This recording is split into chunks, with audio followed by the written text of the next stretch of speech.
Hello, everyone, and welcome to this week's episode of Hotline League. It is going to be a banger because nothing has happened at LCS in the past week, which is normally when our best shows happen because chaos ensues here on Hotline League, and we have such a great time. And we have a really great lineup of guests to talk to tonight about some spicy things that happened today brought upon the world by yours truly. Anyway, first let me introduce my co-host. It's none other than Cubby. Cubby, how's it going? I'm good. I'm actually just, writing a tweet to promote this stream and to get more people in, as the co-host should be doing. But thank you. Yes, we're good. The promotion is appreciated. Yeah, we've been sitting in on a lot of the combines going in, as I don't know if people might have not seen, but I am consulting for Supernova, and they had a combine themselves, and there is a giant combine going on, which people don't know what a combine is. It's pretty much a bunch of young players come in and they compete and get to see their point of views, get to get their thoughts on the game, get to talk to them. And it's been a lot of fun the last 4 days. I've been staying busy, but I've had 3+ pretty competitive games of the league to watch and work with a lot of kids that are really hungry to keep on improving. So it's been fun. Awesome. Well, it's been a pretty good week for me. I'm 4 episodes into the Fallout show. Yes. Just really trying to avoid spoilers. Going to watch more tomorrow. And then getting ready to head to San Francisco this weekend. If anybody lives in the Bay Area and wants to come to Command Fest San Francisco, I will be there this weekend, and I would love to hang out with you. So hopefully folks can catch that. But I'll be driving. I'm driving up to San Francisco, which I have not driven up there since 2020 in the midst of COVID. So that'll be a fun little drive for me. I'm gonna enjoy it, but trying to get a bunch of stuff done before then. So that's kind of my week, and trying to watch Fallout before then. We'll see if I can finish it. But let's go ahead and introduce our co-hosts for the episode, or our co-guests. Our guests, our co-guests, they're co-guests because they're both guests together. Yeah. None other than Kangas returning to the show. Kangas, welcome to the show. How you been? I've been well. Thanks for having me on. I'm going to do my intro, and then I'm going to swap to the correct Skype, so that way I stop stuttering around. But for now, I can teleport around the screen. It's awesome. Fantastic. Yeah, it's been a pretty slow off season, but yeah, like Cubby, I've been watching a lot of the scouting combines. It's fun to see newer players coming in and trying to get into NACL and towards LCS. I keep thinking like maybe we get the next JoJo Pyun just pop off here, or like the next Masu pop off where somebody just like goes crazy, and hasn't happened yet. But we got a couple more days to the combine. We got like 4 more days. Yeah, fantastic. Well, glad that you could take a little bit of time off from that to hang out with us and stutter across the screen. Next up, we have Kelsey Moser. Kelsey joining us because we have some relevant topics to her interest for once. Kelsey, how are you doing? Yeah, for once. I don't care about the LCS at all, apparently. But, yes. it's chill. I know. But I know. You and Anara both. But, yeah, happy to be on again. Hopefully we can shed some positivity, though I don't know. If people are asking about NACL, then it could get dark very quickly, but hopefully we can invigorate some joy and love into the tier 2, tier 3 space. Are you fully moved to your new location in the world? Yeah, I was last time too. Well, you had been there not for so long, I think, right? Yeah. Not for so long. And now you're back. Hooray. Hooray. Love your decorations, by the way. Looks great. Ooh, we're getting an echo, Cubby. Did you... Yeah, that's on me. I forgot to mute when I joined Skype. Whoops. Okay. It's okay. Unacceptable. Good job, Steve. Yeah, no more choppy. Interesting how that works. All right. That was so much faster of a download than I thought it was going to be. Yes, it was. I really could have solved that way Everybody earlier. complains incessantly about Skype. By the way, because the YouTube people will ask, comment in the VOD, or, podcast people will be like, why does Travis use Skype? There's something called NDI, which allows you to directly import a video feed into XSplit or OBS.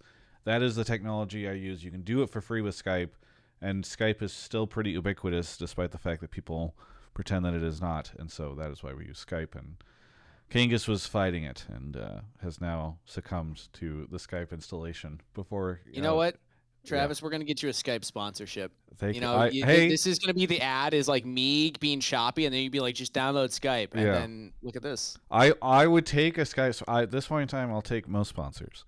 But speaking of sponsorship, thank you to everybody who has become a member on the channel.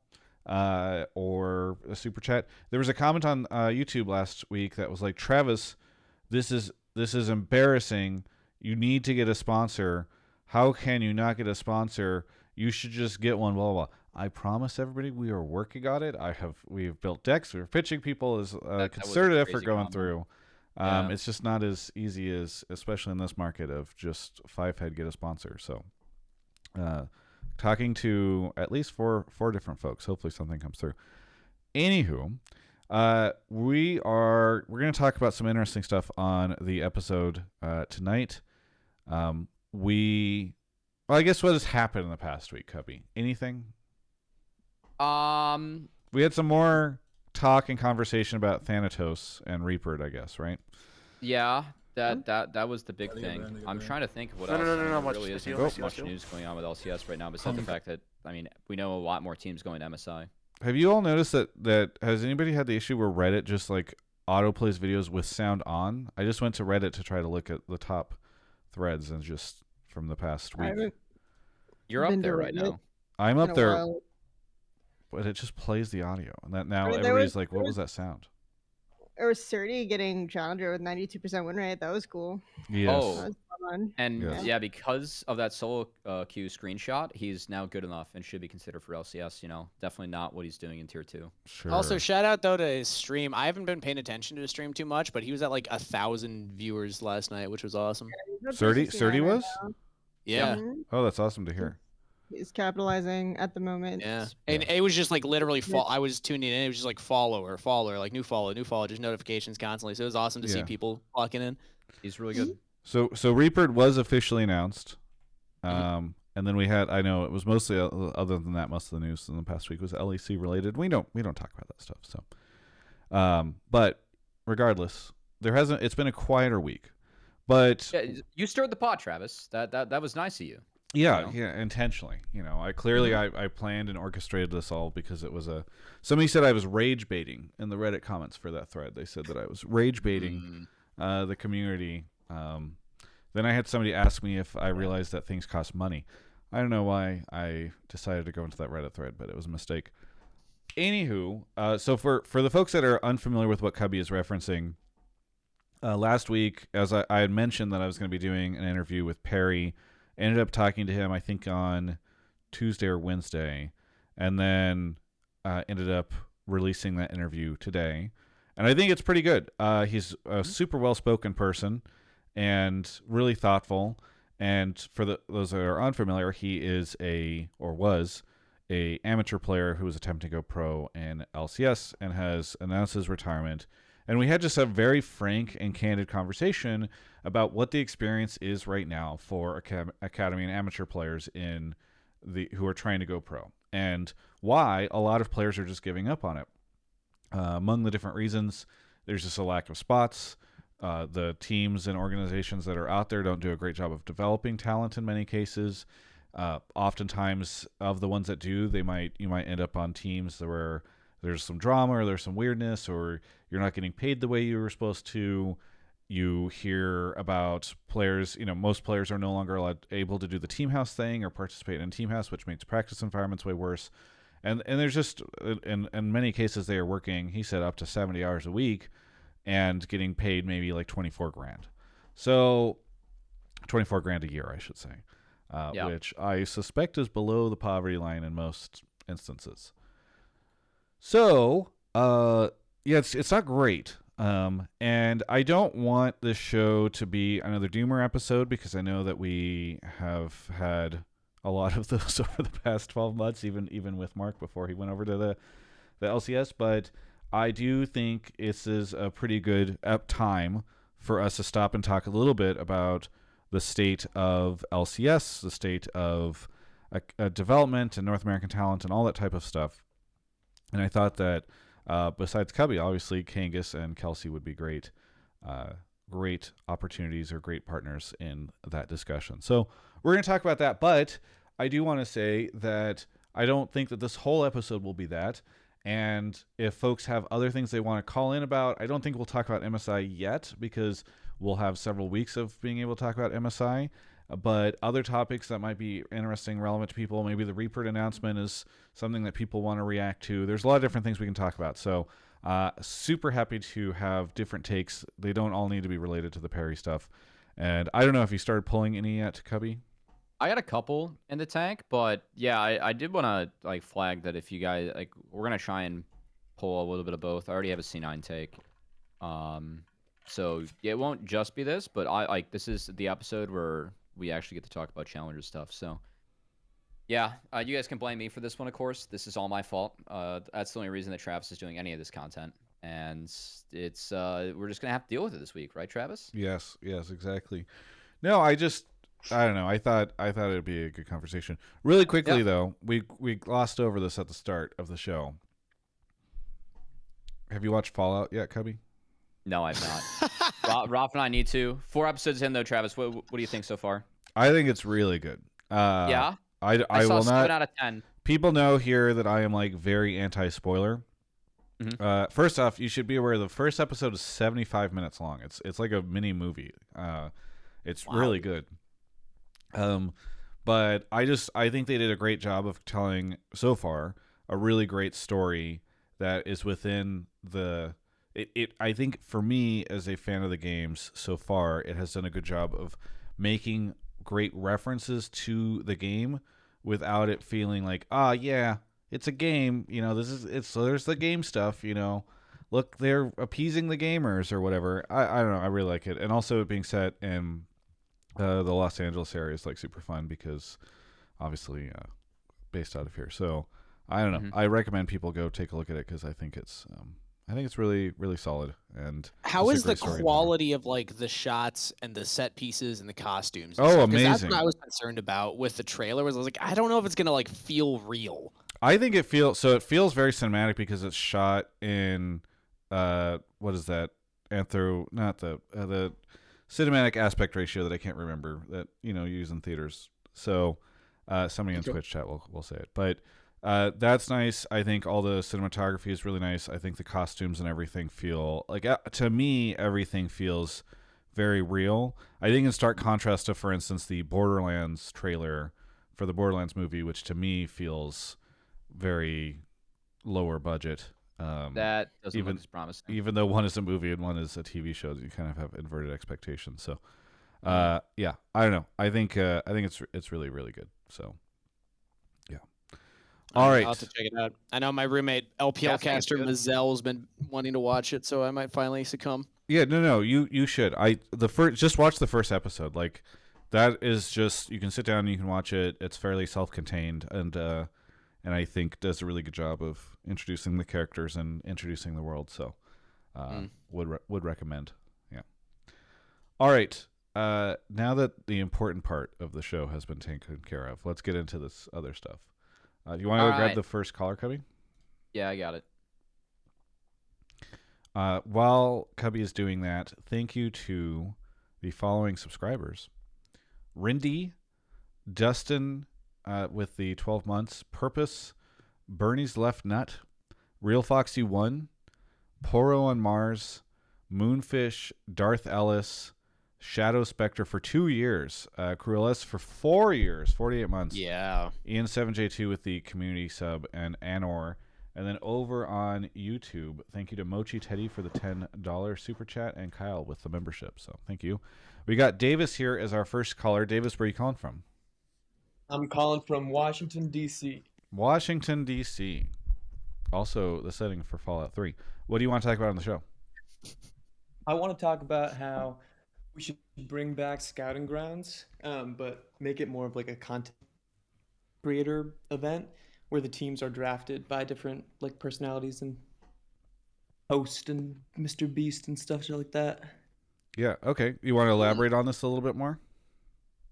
Yeah, I mean, I think as a viewer of the LCS myself, I like NA players. I would like to watch the Academy League, but I'm have a hard time starting because I don't know what the storylines are, and I feel like an event that made it more approachable and kind of gave you a reason to root for teams, even when you don't know the players, would be a great place to get people involved and also like help promote player storylines. Yeah, so what's interesting about this is it also reminds me of not just scouting grounds that used to exist, but also, who remembers the Tyler 1 Invitational? Yeah. Yeah, Tyler I won remember that. championship series. Was yeah. that what it was? Like, Tyler 1? That's what I said. Well, Tyler 1 that championship was series. later. Yeah, that was later too, because you'd like the solo queue money matches, because I casted some of those. Okay, But- I wasn't all There of were it. the earlier ones too, like pre Yeah. 2020, I 2019. was part of the Yeah. first one. I remember 2018. Or no, it was 2017. Yeah, 2017 was, I believe, the first one because it was like that Mhm. around winter time, around Christmas. Those were fun, and also we did one kind of similar to that just last year summer, right? Wasn't there like the veterans and like streamers with like a couple of younger players? Like Aframu was in one. Didn't it happen like right after one of the Yeah, there was LCS like finals? restrictions on how many streamers, how many tier 2 players, and how many tier 1 players could yeah, be Yeah, in there's like it. a whole draft show for it. I don't remember when Yeah. exactly it happened, When but was, that was pretty yeah, fun I don't too. actually remember this. I'm curious if you all can Funnily remember. enough, I remember Dom and Perry interacting because of that. Yep. Oh yeah. Quite a bit, Mhm. which I thought was a big for Perry. What was this? It was like a draft show. I want to say it was like It was- four Darude? coaches, like wasn't Aframu, it? Sneaky, Skara, and like somebody, and then they all drafted Yeah. teams out of like LCS players, NACL players, and like a streamer. Okay. It was fun.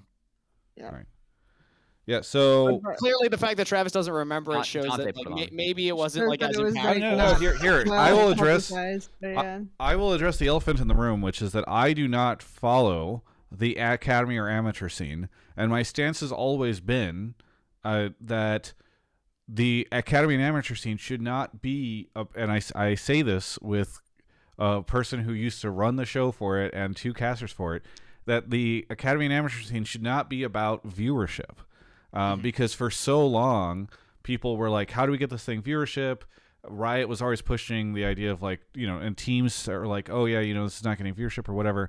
I feel like the main purpose of that thing should always be designed around like actually talent development first and viewership maybe even like third. I don't know what second would be, but that's how And low I'm going to rank the viewership requirements necessary. I mean, the problem with that take is always, Travis, which is that like when you get into a situation where money is tight, you're gonna cut the thing that's not making money first. Yeah, but the Like, problem that's with the that, problem with the it. other side of this take, Kelsey, Yeah. is that thing was never going to make money. Like, I know, but It- but like that's it doesn't matter. I've been in this industry long enough.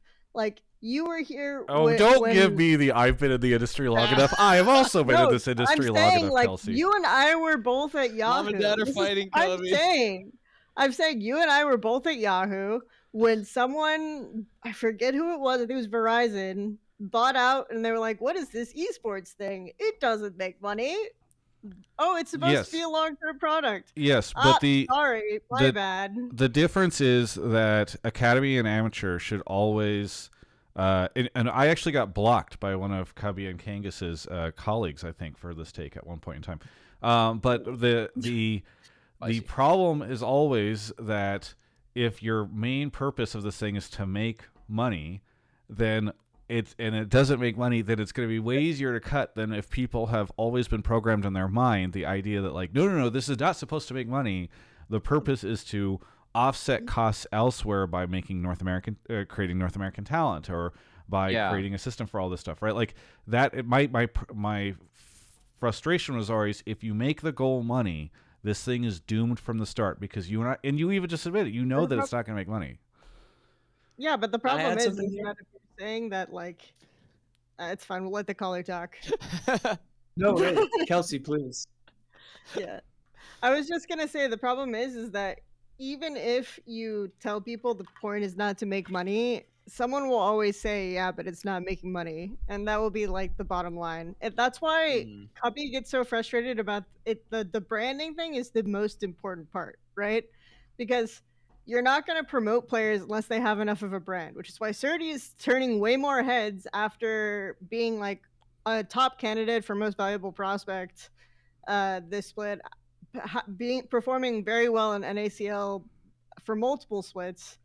Suddenly he hits 92% win rate challenger and gets voted high on Reddit, and suddenly people are watching his stream, and suddenly LCS teams are talking to him, right?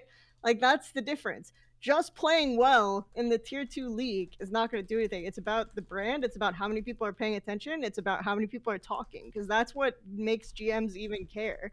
That's what makes people who are running the league even care. So even if you say this is not designed to make money, someone will come around and say, yeah, but no one's watching it. Yeah, it's not making money. Yeah, money's tight right now. We have to cut the thing that's not making money.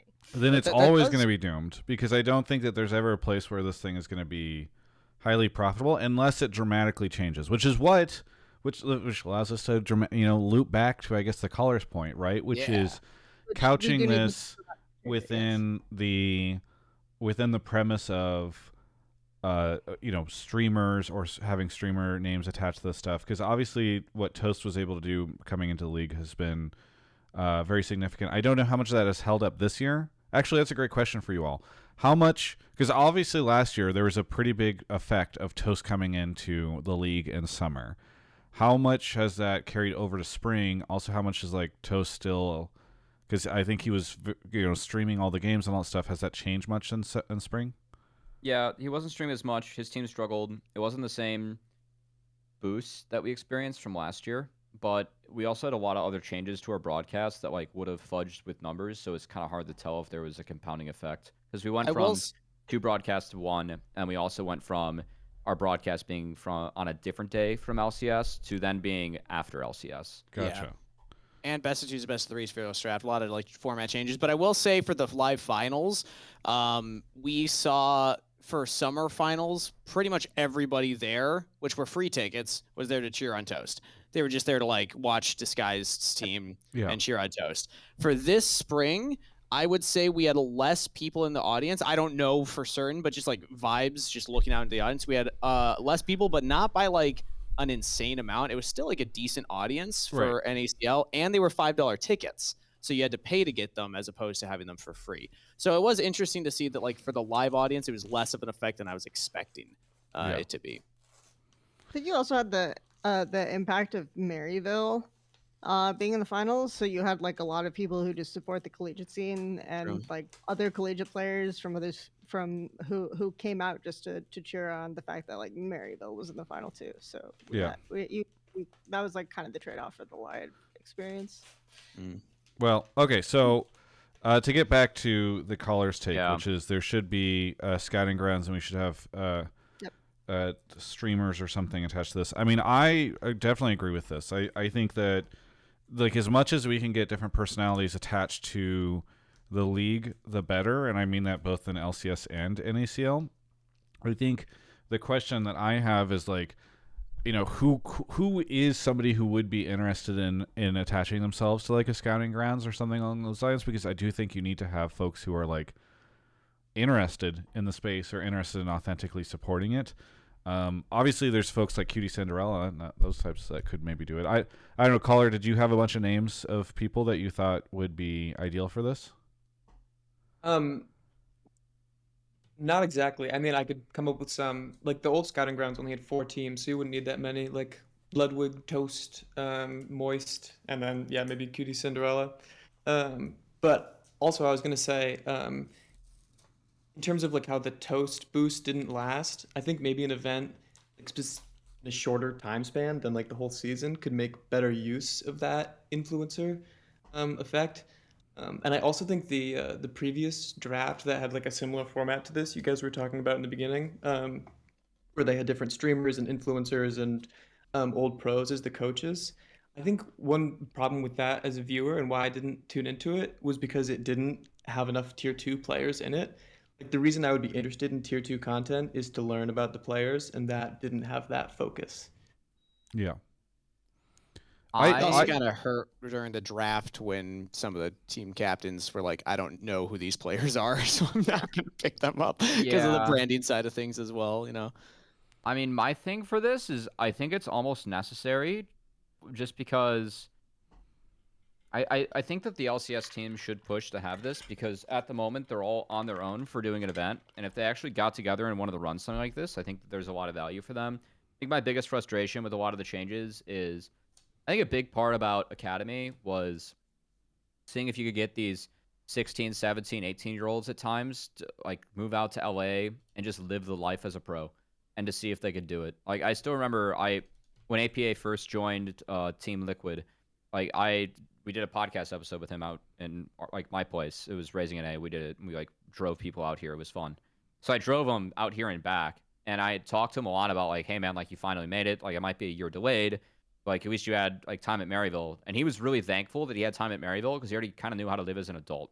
If he could balance college, his life, and being a pro, then he could do the two in LA in like a better environment for himself. Sure. And that gave him like a lot of confidence, and it's something that I think that teams are really missing out on right now by not having their teams be in person, but they don't want to take the cost. And I think if you ask any coach, the hardest part about coaching remotely is like when things go bad, it's so tough to get things back on track. And I do think it's one of the reasons that we did have Maryville end up in our final because they got to play as a group of 5 every single day. That's And that actually a goes super good really point, and long I hadn't way. really even thought about that. Do you Yeah. want to provide, because folks are not familiar with a lot of these. When you say Maryville, what's the story there? So Maryville University are probably like still considered the top collegiate program, even though they haven't won in a bit, and it's mostly because they have a really big commitment to having scholarships for not just their main team, but also other players at their school. And so they have like a repository of really good players. They've sent people pro in a lot of leagues, and different games. And so Maryville, they're the one collegiate team that ended up through the promotion relegation that we have in Challengers League. They actually promoted into the league. So they earned their spot as 5. There were 2 collegiate teams that were trying to do the same in Winthrop and Ole Miss this past tournament, but weren't able to get through.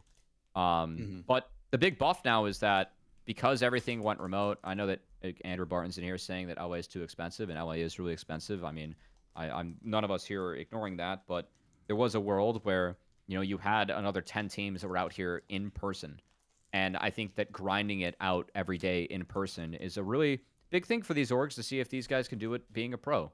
And that just is not the case anymore. Like, Well, and you had in some cases them in the same area or facility as the LCS team, same office, which Yeah. is like why Off's like huge. I feel like so many people have so many opinions about this thing, and yet they don't spend a lot of time thinking about it. Which what people on the internet have opinions about things they haven't really thought about. Surprising, but I do think people should consider how dramatic of a change it is when you go from having, if you are a player who's trying to go pro, you are in one situation in a team facility with people who are actively competing in the LCS, might be like an LCS champion or a world champion or something like that. You are surrounded by your 4 teammates. You have support that are all there. You're doing all this stuff. And then like one split later, you are in your house in the middle of somewhere far away from everybody, just trying to do this all over Discord, completely disconnected from your LCS team. Like, of course, that's going to be a really big change. And we'll talk, I think, we'll probably have a call, I assume, Cubby, and if not, I guess we can get into it later on like the economics of all this stuff, because a lot of people just go like, yeah, but that's unsustainable. And I get it. But I think that's kind of your point, right? Hear me out. Let's connect this back to the caller again. Yeah. What if we, rather than just a scouting grounds, what if we do like a reality TV show with Cutie Cinderella, where like players get voted out and they have like a whole week living together. Big Brother. They have to like, for LCS. yeah, it's like that, like experience being a pro player like a full week, and then you can't make the cut at the end, Yeah, that's pretty good. I think, what if we just had all these influencers, they have to lease out space, or not space, they have to donate their couch too. This is going to be... We call it couch co-op, Yeah. I mean, this is going to be the biggest hurdle with this take, though, is like, for example, if you are an influencer, right, you're going to spend a lot of time co-streaming the major regions, because that's the game now, right? Like a lot of these people, they're going to spend time co-streaming LCK, LPL, LEC, LCS, whatever, and then they'll be live like all the time. And then you tell them, okay, we want you to also do this tournament that's going to get you less viewership than you would normally get for an average other co-stream or an average stream just playing solo queue even. And you have to like do extra research into the players so you know who to draft, etc. as well.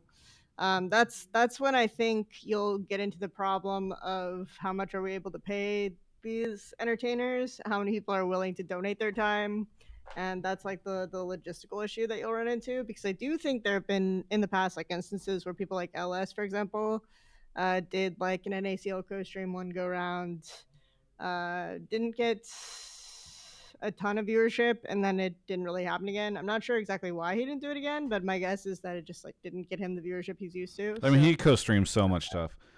I think the argument, Kelsey, is that like people should have a more vested interest in their team.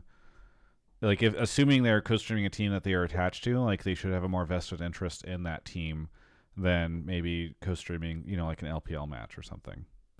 Yeah, and that's where you need to get people who are invested enough in teams to do it. So you would have to get like either an influencer in an LCS team that cares enough to have their influencer do this, right? Or you have to get an influencer, like more influencers to own teams in the NACL, right?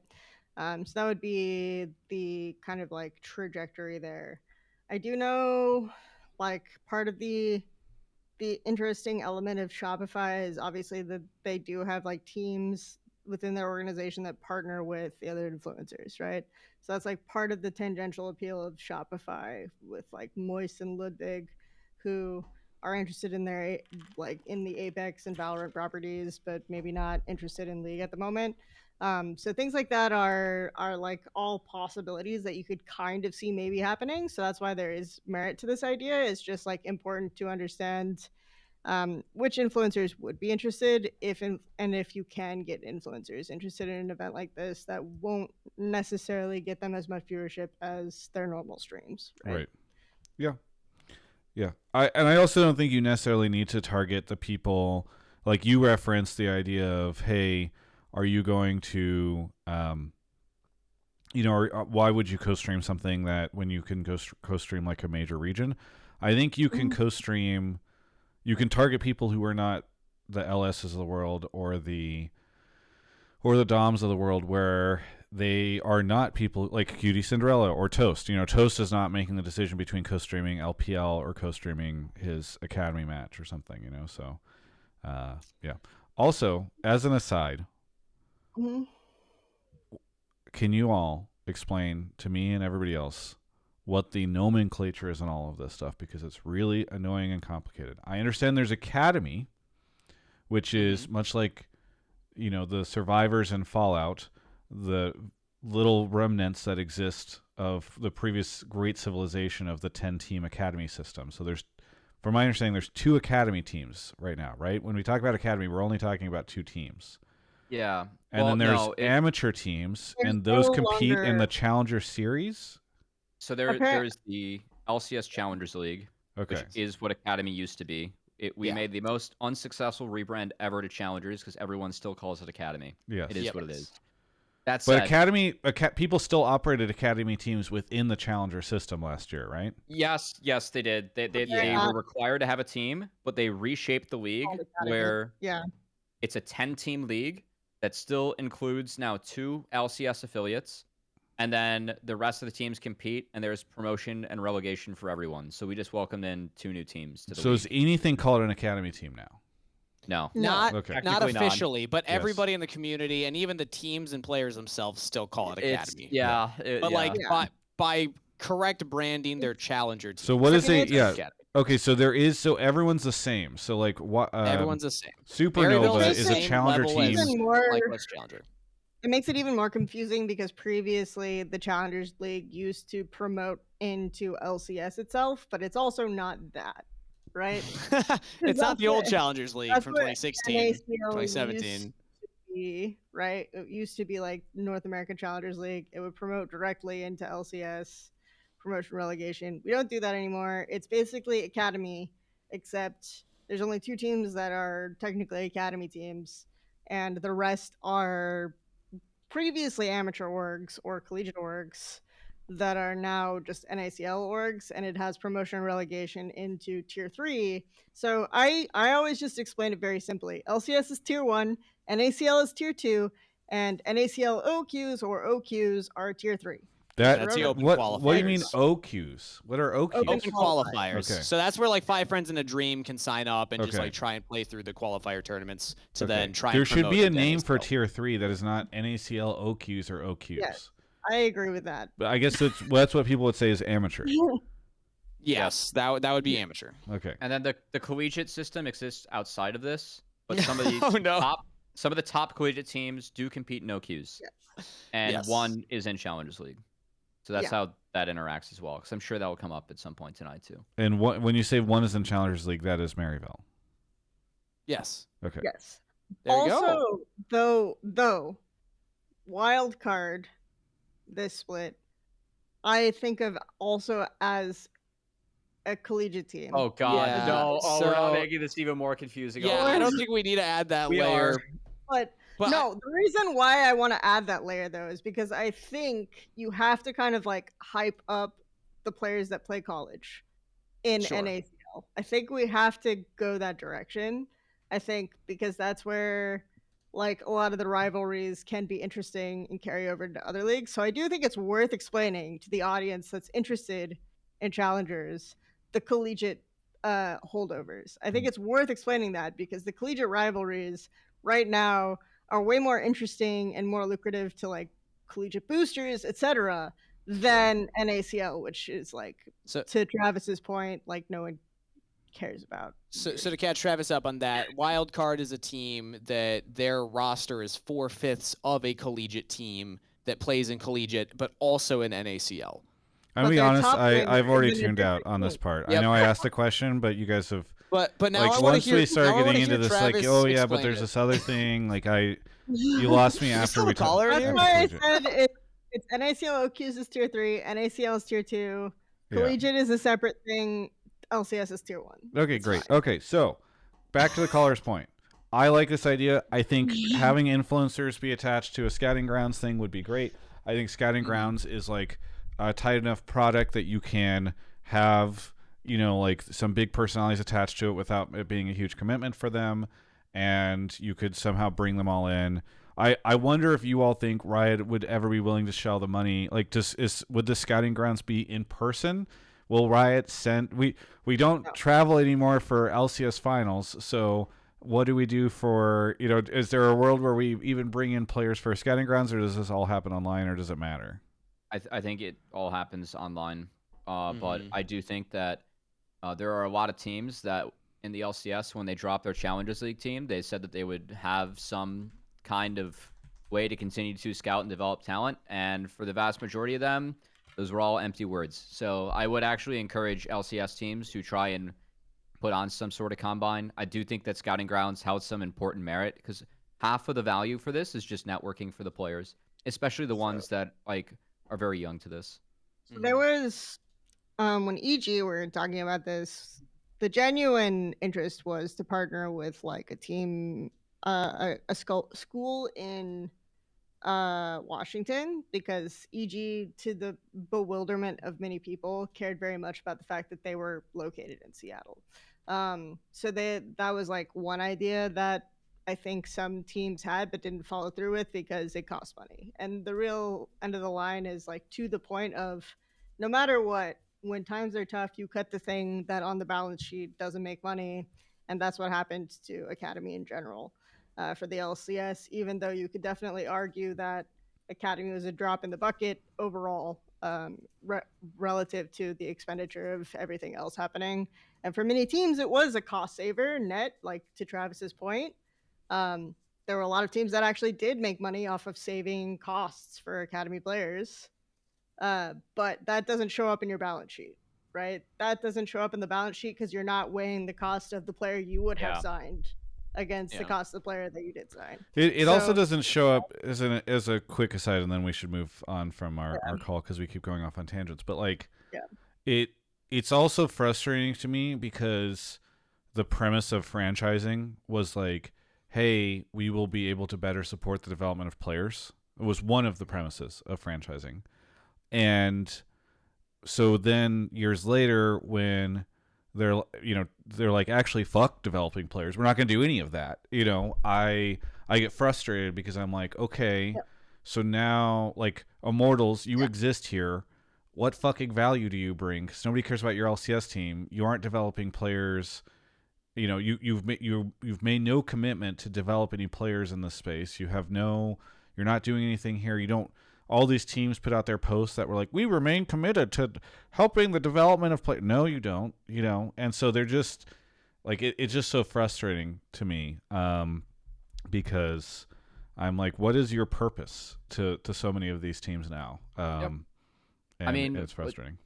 TSM in the last split, they used their slot to run Haunter, Svenskar, and Wild Turtle, and then didn't give him a fucking coach. So, Yeah. like, they really took it seriously, Yeah, I mean, that was a team that was clearly on the way out. Yeah. But, like, yeah. I was down for it to no longer be required if you're going to give that little of a shit about that spot. And the issue is so many teams gave that little of a shit about that spot from day one. Yeah. I mean, again, and I think you guys have talked about it on the show before. I've talked about it before. Probably everyone has heard this take before. The extreme thing is that we went from, okay, everyone has a team in LA, is paying for housing, is paying for food, whatever, to it's just gone, like, overnight, effectively. And there were other ways to scale back the costs, like Riot could have said everyone still has to have a team, but no one is allowed to have a team in LA, because one of the big things was like the competition of, oh, if I'm going to say I'm having my team remote, but this other team is still having their team on site, then I'm not going to get the players, right? I'm not going to get players who wants to join my team because I'm saving money, right? So that was like a big thing. So there were a lot of measures that could have been taken, but it just went to, we're getting rid of the requirement entirely and have fun. So yeah. All right. Well, hey, caller, I know we've been all over the place on your call. I apologize. But as I was saying, I like this idea. The rest of them answered some other crazy questions. I don't know what, but I appreciated your take, and I agree with it. I think it's good. So thank you, Travis. And thank you, everyone else, for teaching me about the nomenclature. I was confused. Yeah, we all. I'm still confused. Is there anything you want to shout out here at the end, Davis? Every time I call, I ask you to read Mordu, Travis. It's $15 on Amazon. If I donated you $15, would you read Mordu? No. That's really sad to me. You can't just tell people you have to read this. Yeah, but you've looked it up like twice. You read the summary. It's great. Wait, great what's summary. okay? Hang on, I'm gonna look it up a third. How's it spelled? Oh my gosh, Mordew. Okay. And this is your book that you wrote. First chapter. And no, it's not my book. That's why you keep trying to pitch me, and you keep calling in to try to push this. An idea. Let's crowdfund a GoFundMe to give it to Travis to read Mordu, but then actually take the money to run NACL, because more people might donate money. Good point. Okay, it has. Okay, here's one of the problems that I have with it. It's a 3.5 on Goodreads, and like Goodreads is like the Yelp where everything. Like, and if it's not 4 or above, it's like really bad. So, okay, here's my proposal. You can get like a free preview of the first chapter or like the first page or whatever. I'm sure you read that. You tell me what you think, and if you like it, then I'll donate the money for you to buy the book. Hey, thanks so much for the call, and I really appreciate it. And we'll catch you next time. Bye.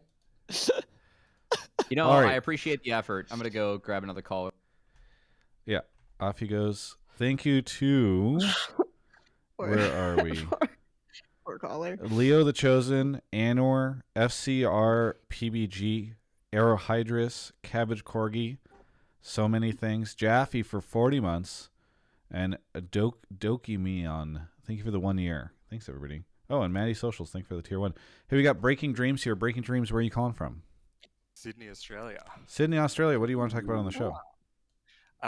I am concerned that even with C9 picking up Reaper and potentially Thanatos next split, it has the potential to be the same result due to not enough coaching support. I think last split, Mithy was the C9 head coach and he did his best, but unfortunately it wasn't enough. With Reaper coming in who has strong ideas on how to play the game, which I think is awesome, it will help in scrims and stage, but I'd like to see more support for the pieces around him. On the stage, as an example, under pressure, everyone makes mistakes. Having another person to alleviate that would help massively, and even just having another coach around the house. I know Vega V2 has been doing a bit outside, but unless C9 can get a rule change to allow him to come on stage to help with that drafting problem, I think they need someone around there to help. What if they had like a whole secondary team of players who they could like practice against and perhaps pull from. They Like used to that have would be a house lot of strong. additional support. I heard that teams that did that made it to the finals this split. That's crazy. true. That's No true. way. That's true. interesting. Do you okay? How many coach? Like, what is the full support team for C9 again? Can anyone refresh my memory? I believe it was Mithy High, their other manager, and then Viger V2 behind the scenes, and then it ended up being Sven later on as well. Okay. If I go read to remote, yeah. Okay, so we really had like 3 people, right? Which was Mithy High and Vagar V2. My understanding was that High was more of a helping role with the team rather than coaching as well. I could be wrong there. It's was very re- unclear to yeah. me. Can anybody clarify this? His official It title says was manager. Yeah, team Yeah. manager. But then he's like on stage with like a book, and he's like walking Yeah. around. But I mean, you can have having 2 coaches on stage can be helpful. Like, I mean, I know Jungle Juice stepped in, even though Jungle Juice is in the general manager role. He stepped in when there were visa issues for their coaches.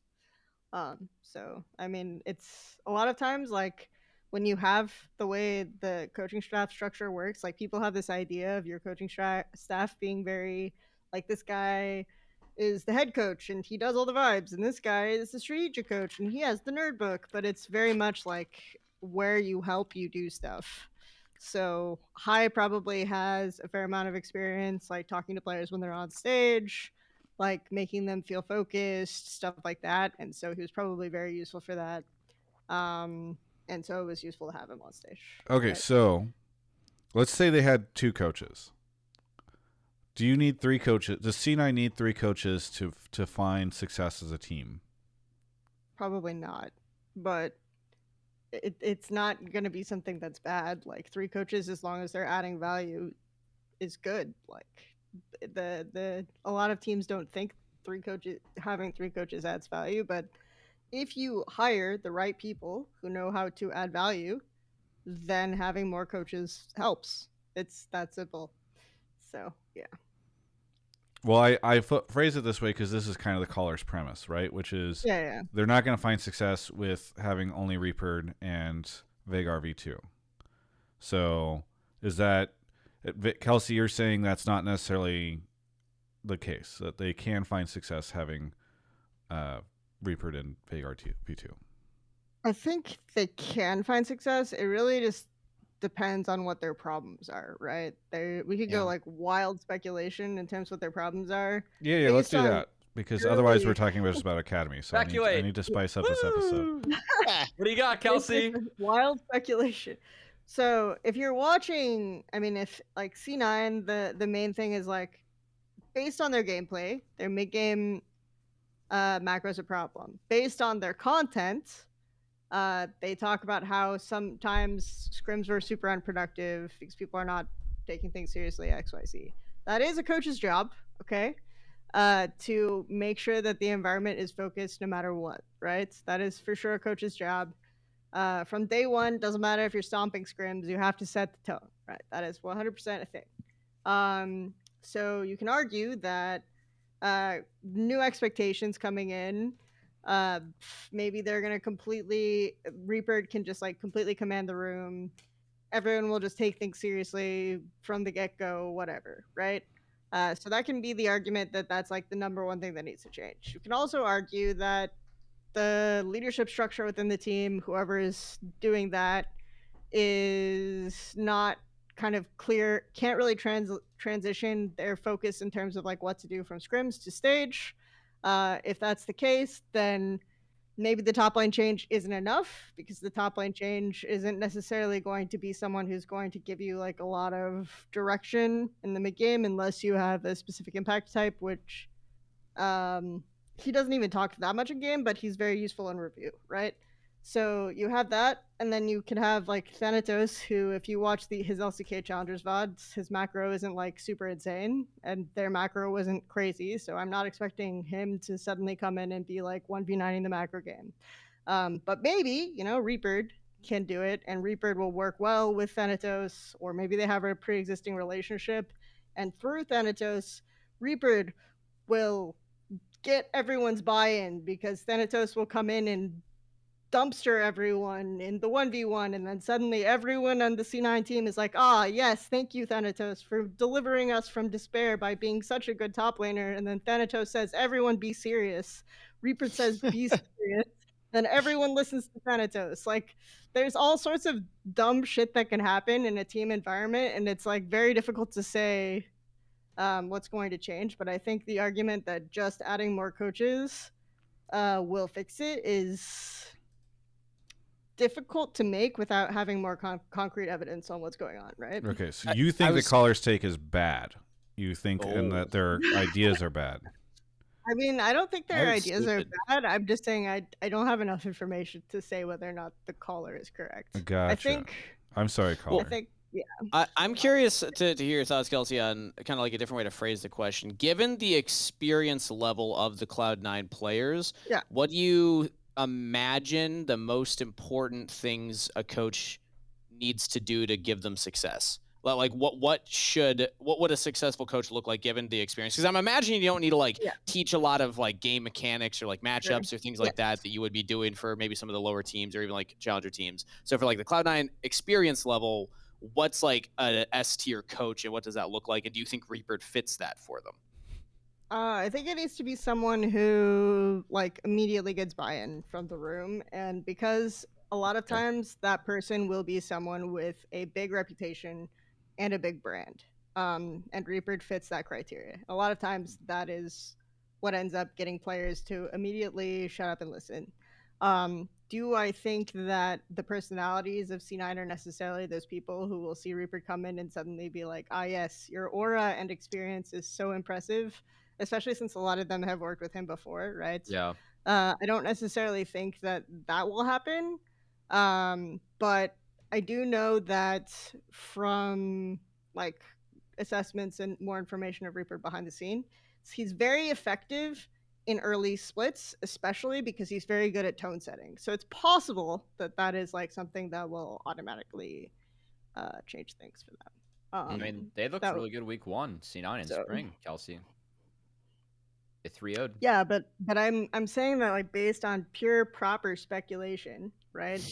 I'm speculating too, you know. They did very well in scrims at the very beginning, right? They did very well in scrims. That's like the rumor that we heard. They were dumpstering everyone. No one could beat C9. And then when you're in that kind of environment, it's very easy to just be like, ha ha ha, I control and still win the game. And then scrims just become like stomp fests. Everyone's joking and memeing the enemy team, and then people start showing up later because we just stomped them anyway and no one cares. And if you're not like taking control of that situation proactively, I'm not saying them if you didn't, okay? If you're not taking control of that situation proactively, it's very easy for it to get out of hand, right?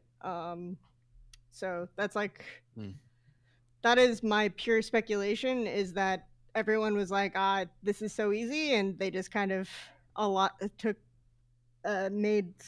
they just kind of steamrolled people in scrims. It was all about the vibes, and then when they started losing, the vibes went bad, right? Because it's not that surprising. There wasn't like a lot of focus on the culture. And again, this is speculation. Underlining it, but based on the limited information that we get from like the C9 docuseries and the understanding of like how a lot of team cultures get when you're winning a lot, this is something that could have been the case, right? And folks, when you are clipping what Kelsey just said, you can clip around the like this is limited speculation stuff. Yeah, you don't need to. Yeah, that's totally. I'm expecting that to happen, but you know, it's chill. Leave that, and then she was actually just cussing them out instead of speculating. Yes. It'll be great. Question for the caller: are you a C9 fan? Is that why you're asking? Yeah, big time. Okay, well, there's your copium then, is that Reaper is going to be that like new tone setter that everyone just respects him immediately and buys into what he wants the team to do. I mean, that is his reputation, is that he is very effective in setting tone early on. So one way he did that in the past was by benching players. Like, can he do that? What question for the group? Maybe not for Kelsey because she's High's listed as a sub. High is listed as a Like, well, I legit, I know, okay, I don't like the premise. Like, we had a call last week, and I don't like it when people talk about how, like, you have to use academy teams as, like, a threat. Like, their main value is, like, the threat to your main players. But, like, I do wonder what you do if you're Reapered, and in the past, you're like, okay, we'll just bench a player, and now, like, who do you...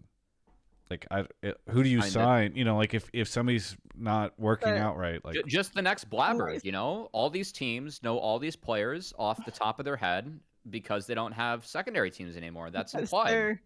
So because they have C9's them in the solo scouting queue. combine, obviously. Yeah, they have them in solo queue. Just send them up. Yeah, I mean, the one thing you could argue, and probably a lot of teams argue this, is because NACL players are not getting paid enough to be on the contract database, you can now just freely poach them if you need to. So That's true. no. And there are a lot of good junglers. We shouldn't just advertise that. I feel like there's a couple GMs in the chat right now. Like, You say we shouldn't advertise it listen, if we have thought of some way to abuse the system, I promise you Jack has thought of it before us. Okay, Kangas, you asked a question to Kelsey, and you asked a question to the caller, but you have not answered the caller's question, which is, you know, do they need more than Reapered and Vagar V2 to find success? Clearly. I mean, look at NRG. They had 55 coaches on stage when they won the split. So Cloud9 should just look for that number. I put a lot of value actually into kind of like what Kelsey said, which is having the ability to control the players or get their buy-in, I guess is the easier way to put it. I've never been in a team environment. I've never worked with players one-on-one directly, but the outside perception is that I am shocked how often I hear of LCS players disagreeing with coaches and the players getting their way over the coaches. So I feel like if you can set an environment where the coach is the final say as opposed to the player being the final say, I would love to see how that has an effect on a team. That's the way I'll phrase that. Cause like, I don't want to like say, oh, like one's right, one's wrong, like shit other players or anything like that. But I'm amazed at how I like just rarely ever hear like, oh, the coach is what we're going to go with as opposed to what the player wants is what we're going to go with. So if you can get that kind of coaching environment, having somebody on the coaching staff that can do that. If neither of the C9 coaches are able to do that, I think they do need to get a coach that can do that. And that's why I credit a coach like Spawn, who came up, Team Liquid's coach. Cubby, I'm sure you have thoughts on this too, but that's what I thought his greatest strength in the academy scene was. Challenger scene. Sorry, I know it's confusing because he was coaching Team Liquid Academy and then Challengers and is now the head coach for Team Liquid. He was really, really good. I got to sit in on coaching reviews with him, and he's really good at just getting the players to listen and to talk about their mistakes and then come to a common ground, as opposed to just letting players like talk over each other, run over each other, which I've also seen, review sessions look like. So I think that having like a strong personality like that is really beneficial on the coaching staff. I will also say that NACL environments, usually coaches will have more say, in my experience, or academy environments. I don't know what Spawn looks like at LCS level. Yeah, I'm not saying Spawn doesn't have power in his LCS team, because that's obviously not true. But I'm just saying, like, it is easier to do that, and I'm more bringing that up because I think the culture of LCS is very different, and I think part of that is because historically, I mean, you've even seen this offseason, right? The coach job is the most replaceable role. It just is. Straight up. From the minds of GMs, coaches are the most replaceable role. And there's a lot of different reasons for that, but just have that in your mind, that knowing that at the end of the day, your org views you, when you're a coach, your org views you as the most replaceable member of the team. And as a result, it is very easy for coaches to either be too scared to enforce something, or for coaches to feel like, or for players to know that the org will back them up over their coach. There's a lot of situations like that. I feel like that's been more relevant this offseason too, with money being down. Like, they feel like if they can only afford to make one change, then you can do it a coach. Also, just to return to the caller's point, I don't think this pickup for C9 fixes any of their issues. Like, for me, their issue is playing as a team, and I don't know what Thanatos' English is like, but For me, Thanatos was never really expected to play in the West because I always thought he was going to be good enough to be Damwon's top laner. And I was really surprised when that didn't happen when they promoted Lucid. So, yeah, I don't know where his English is at, and that's going to be really interesting. I think having a Reaper definitely helps, and Berserker definitely helps, but it will make things harder on the team to communicate, and that was their biggest flaw. So, I don't know if this is a great change, you know? Yeah. Well, hey, thank you to the caller here. Hopefully you feel we addressed your take.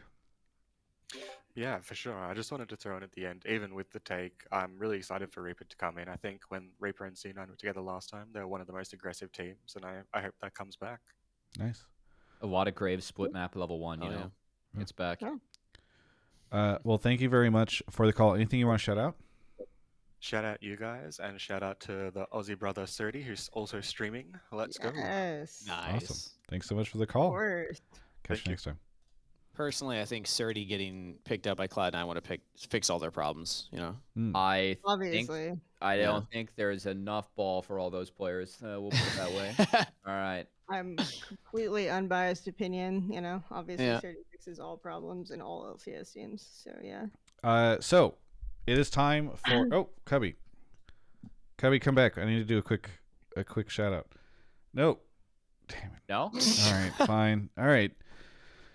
We'll hold that for after this call because Cubby, yeah, he's on a rampage. Tzvi, is that how you say your Ready to name? go. Yeah, Tzvi, where are you calling from? I'm calling from Athens. Really funny aside, I was the guy that called in 2 weeks ago and said C9 needed a rookie and that we should have picked up Surdy.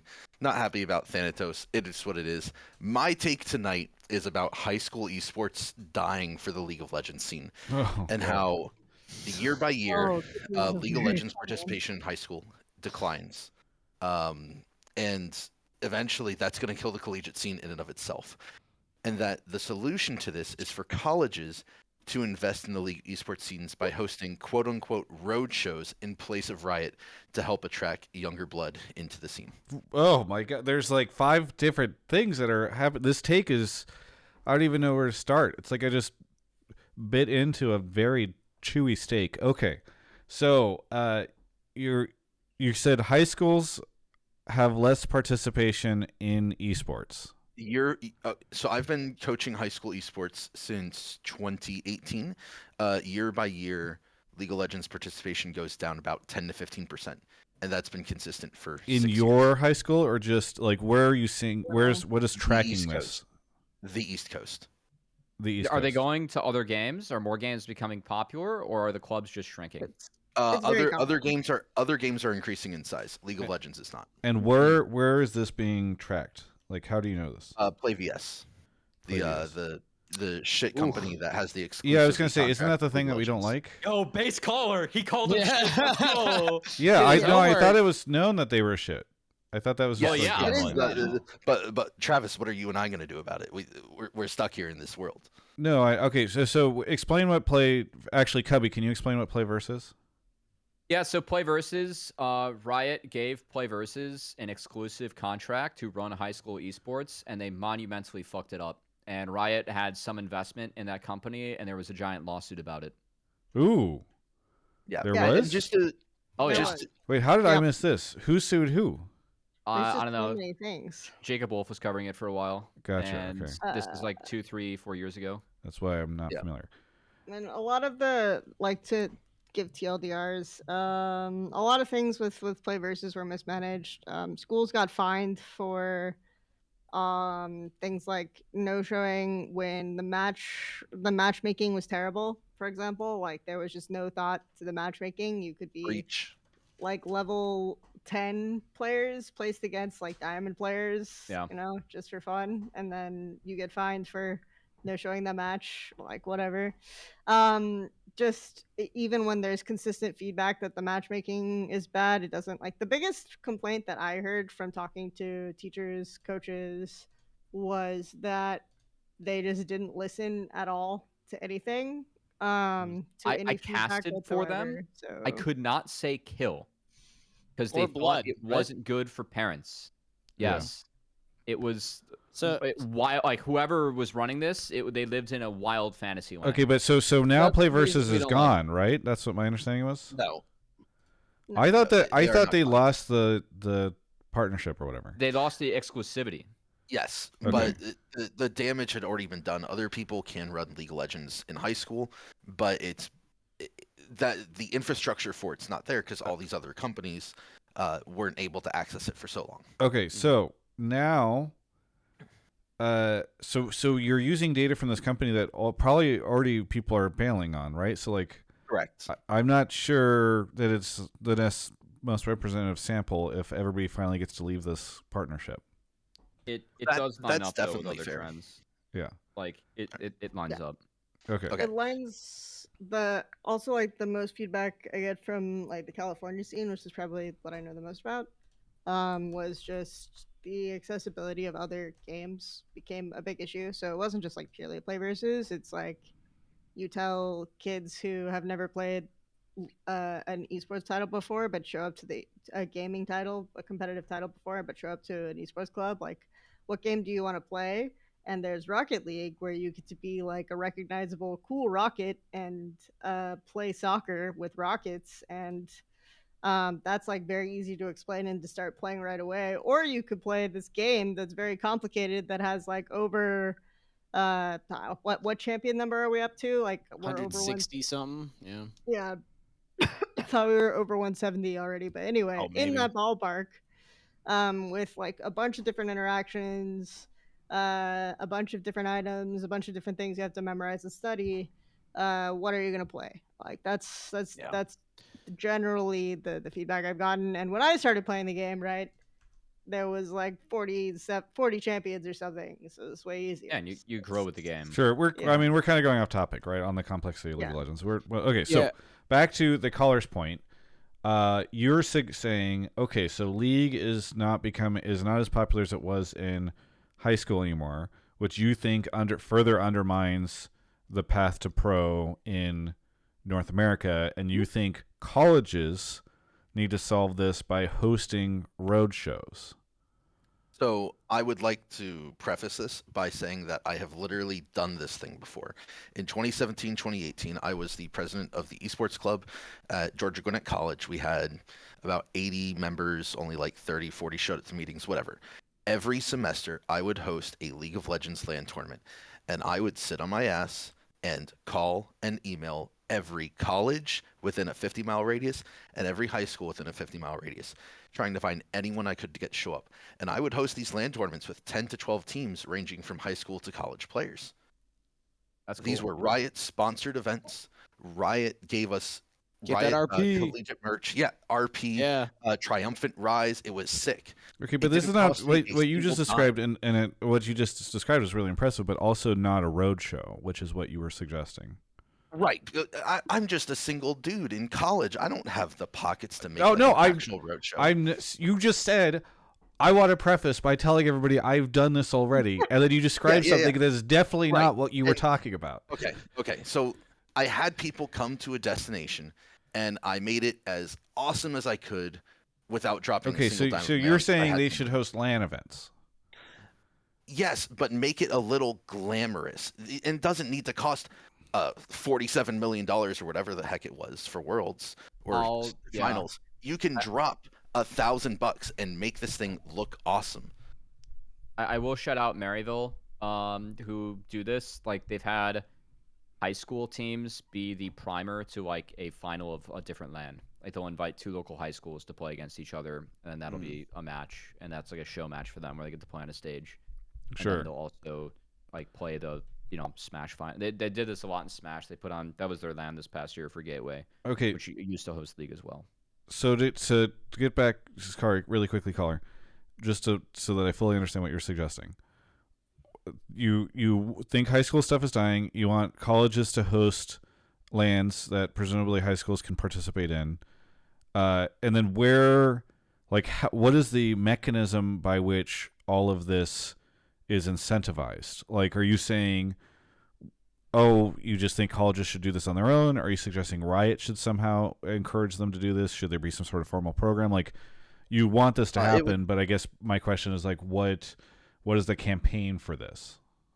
It would be awesome if Riot sponsored it, but a lot of states have their own like collegiate state league for these titles, and this collegiate league can be like, hey, this semester we're gonna do this type of show at school. I'm in Georgia specifically, so like we've got Kennesaw, we've got West Georgia, we've got Georgia Tech, we've got UGA, we've got lots of schools that are seriously invested in the esports scene that have the capability of hosting these things. Yeah. And it could just be like, hey guys, come out, do this.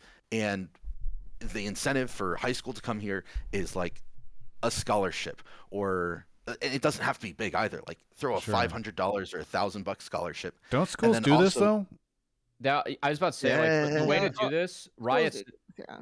Riot's never gonna get involved to do this. The real sell Yeah. and the appeal is that you tell schools to do this and use it as a recruiting tool. Yep. Like, and some schools do already do this. I will yeah. say, like, I know I had a conversation fairly recently with esports director over at University of Minnesota Twin Cities, my alma mater, because I was just talking about like where the program's gone. Oh, I how forgot to you get and Drew involved, are stuff from the like same that. area. Yeah. And I learned a big thing is just the willingness to do it. Caller, I love the idea. I mean, it's so cool. Like, I agree that would be a great tool for schools, but at the end of the day, somebody has to be motivated to do that. And a lot of these esports programs at colleges, there's exceptions that are, well funded, well staffed, but a lot of them, it's just one person that's like in charge of the esports department, which is multiple teams across multiple titles, and they're not just responsible for league. So I love the concept, I love the idea, and I think it would be great. But a lot of these people are overworked, understaffed, don't have the budget that we're hoping for something like this. So for the people that do have the ability, yes, absolutely, that'd be sick.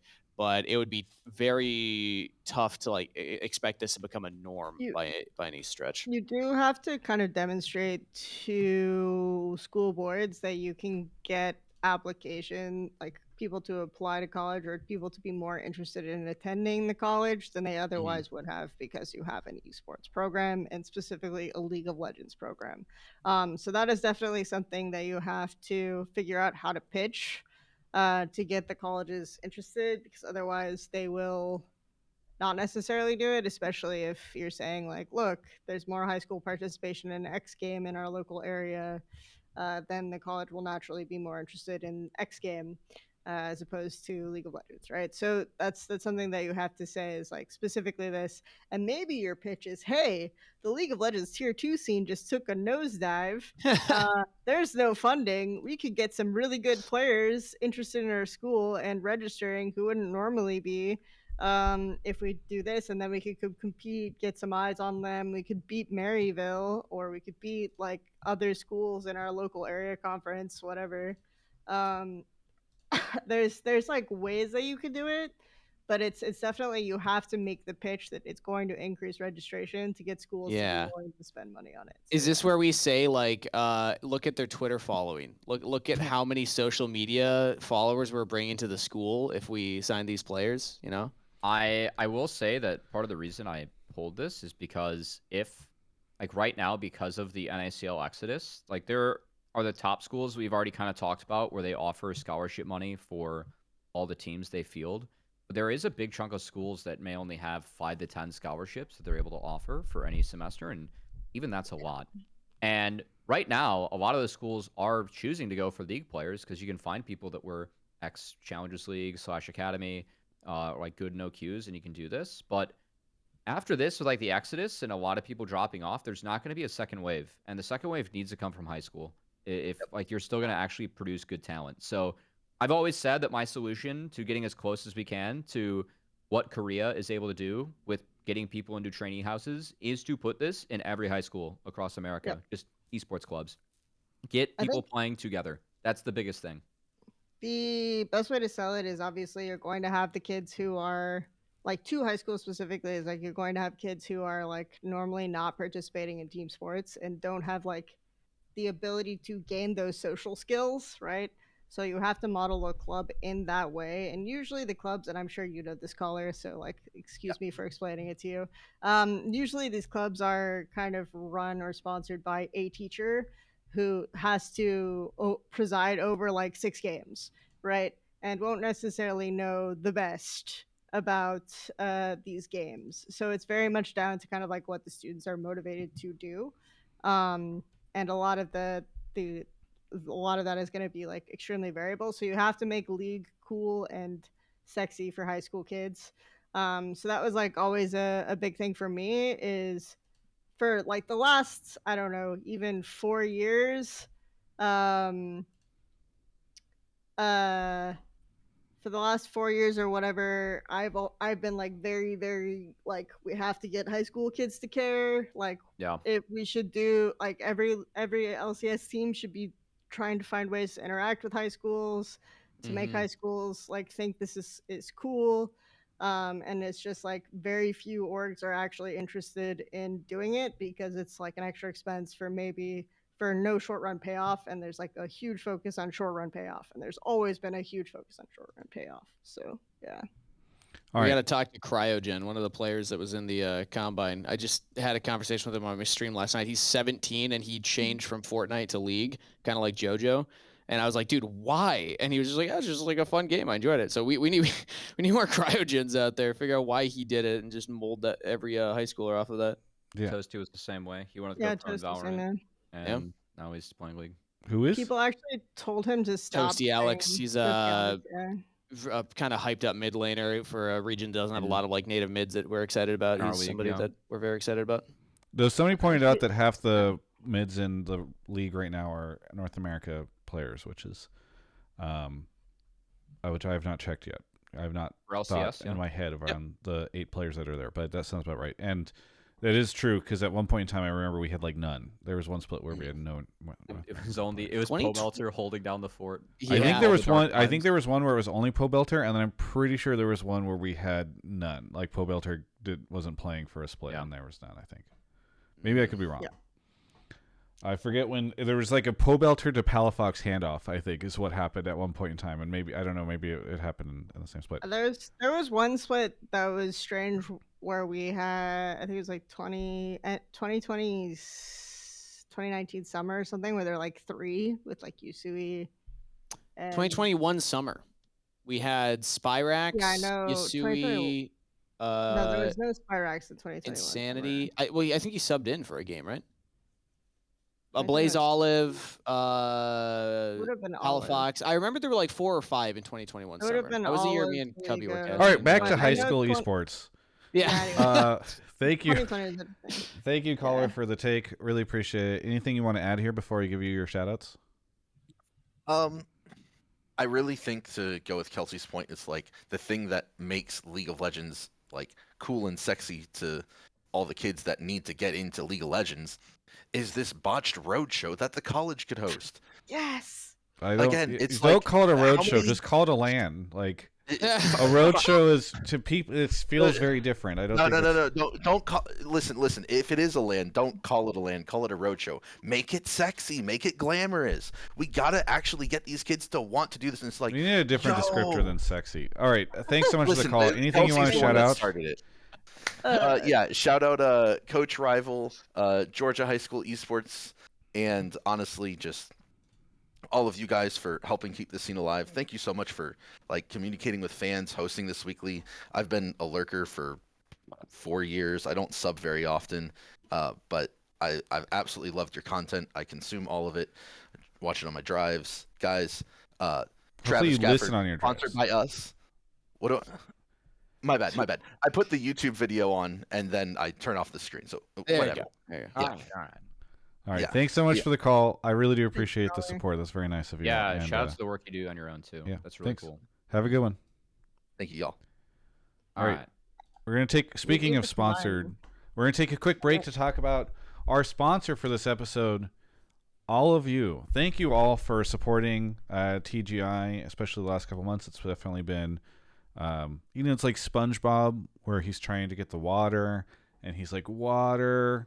That's like me with sponsors right now. Anyway, the point is, you all are my water. I'm connecting with people with the SpongeBob memes. I know those are popular with the kids these days. Trying to make them sexy. All right, so thank you to all of you for choosing to hit up the support link tree that is in the description if you're listening to the VOD. There's a bunch of different ways to help support there, including some free ones. You can also just follow my social. If you are not subscribed to the YouTube channel, you can do so for free. You can also become a member if you want to get early access to some videos. I don't think we have any right now that are early access, although I found a surprise test that I never posted because I got distracted by World, so that'll probably come out soon, but that's up for members from last year. And then you can also send a Prime sub. Maybe you don't go on Twitch that often, but you have Amazon Prime. You can always just log in, throw that Prime sub into the channel. It's a great way to support without necessarily having to take out your credit card. But yeah, following all the social channels is great. You can follow Cubby as well on his social channels. Those are growing.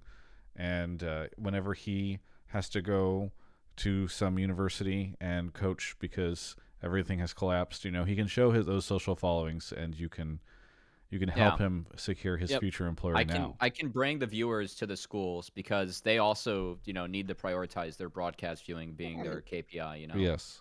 Yes, Yeah. We need exactly. to combine the previous take with, or the first take with the third take, and have influencers go to high schools. That's what I'm saying. Yeah.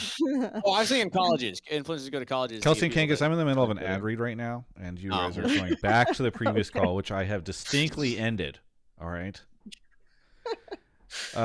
Also, if you are watching live, I'm going to be staying live on Twitch after the show, and I'm going to be doing a little stream for a game, and if you download the game, it's a great way to support the show. So stick around live after the show is done to try to get access to that if you're interested in. But other than that, let's go into the next call. Yeah, we got two more. Cool. Here we go. All right, off Cubby goes. Speaking of folks supporting the show, over on YouTube, the Big Angry Hobo has been supporting for 8 months. And over on Twitch, Big Angry Hobo has been subbed for 70 months, which is crazy. Thank you, Big Angry Hobo. Maximus Payne, thank you for the 17. Kappa 1 for the 6. And my PS, thank you for the 69 months. Nice. My PS says nice. Yes, exactly. All right. We've got Braedan here. Braedan, where are you calling from? I'm calling from London, Ontario, Canada. London, Ontario, Canada. The home, isn't that where Hotshot GG is from? It is actually, yeah. Yeah, the home of the legend. The late, great Hotshot GG. Rest in peace. Anyway, what do you want to shout out on the... or what do you want to talk about on the show? Jeez. Yeah. Hotshot's alive, to my knowledge. I just, he's dead within the scene, so... Okay. Yeah. Yes. Good clarification. What do you want to talk about? My take is simply that teams should have academy teams. C9 is a team that historically has done well and incorporates rookies in a meaningful way. So I've pulled a bunch of their stats to prove this.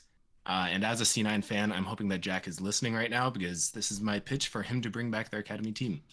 All right. Well, I could tell you earlier the Cloud9 account was listed in the moderator list on my channel, and now it's not. So they got the hell We've out. got connections. What do you got for Jack? Yeah. What do you Yes, go ahead and explain? What do you want? Yeah. They can't afford a data analyst anymore, so they're outsourcing it to this show. Yeah. Let's go. Jack, call me.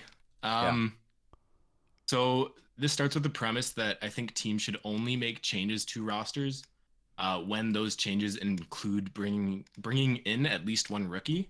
That doesn't mean that they should never take a veteran player, but if they are taking a veteran, they should also take a rookie. You're saying this is an LCS rule that you have to swap both? No. Okay. I just think it's a rule that teams internally should kind of follow as a guiding hand, I guess. I assume that what you've dug up supports this.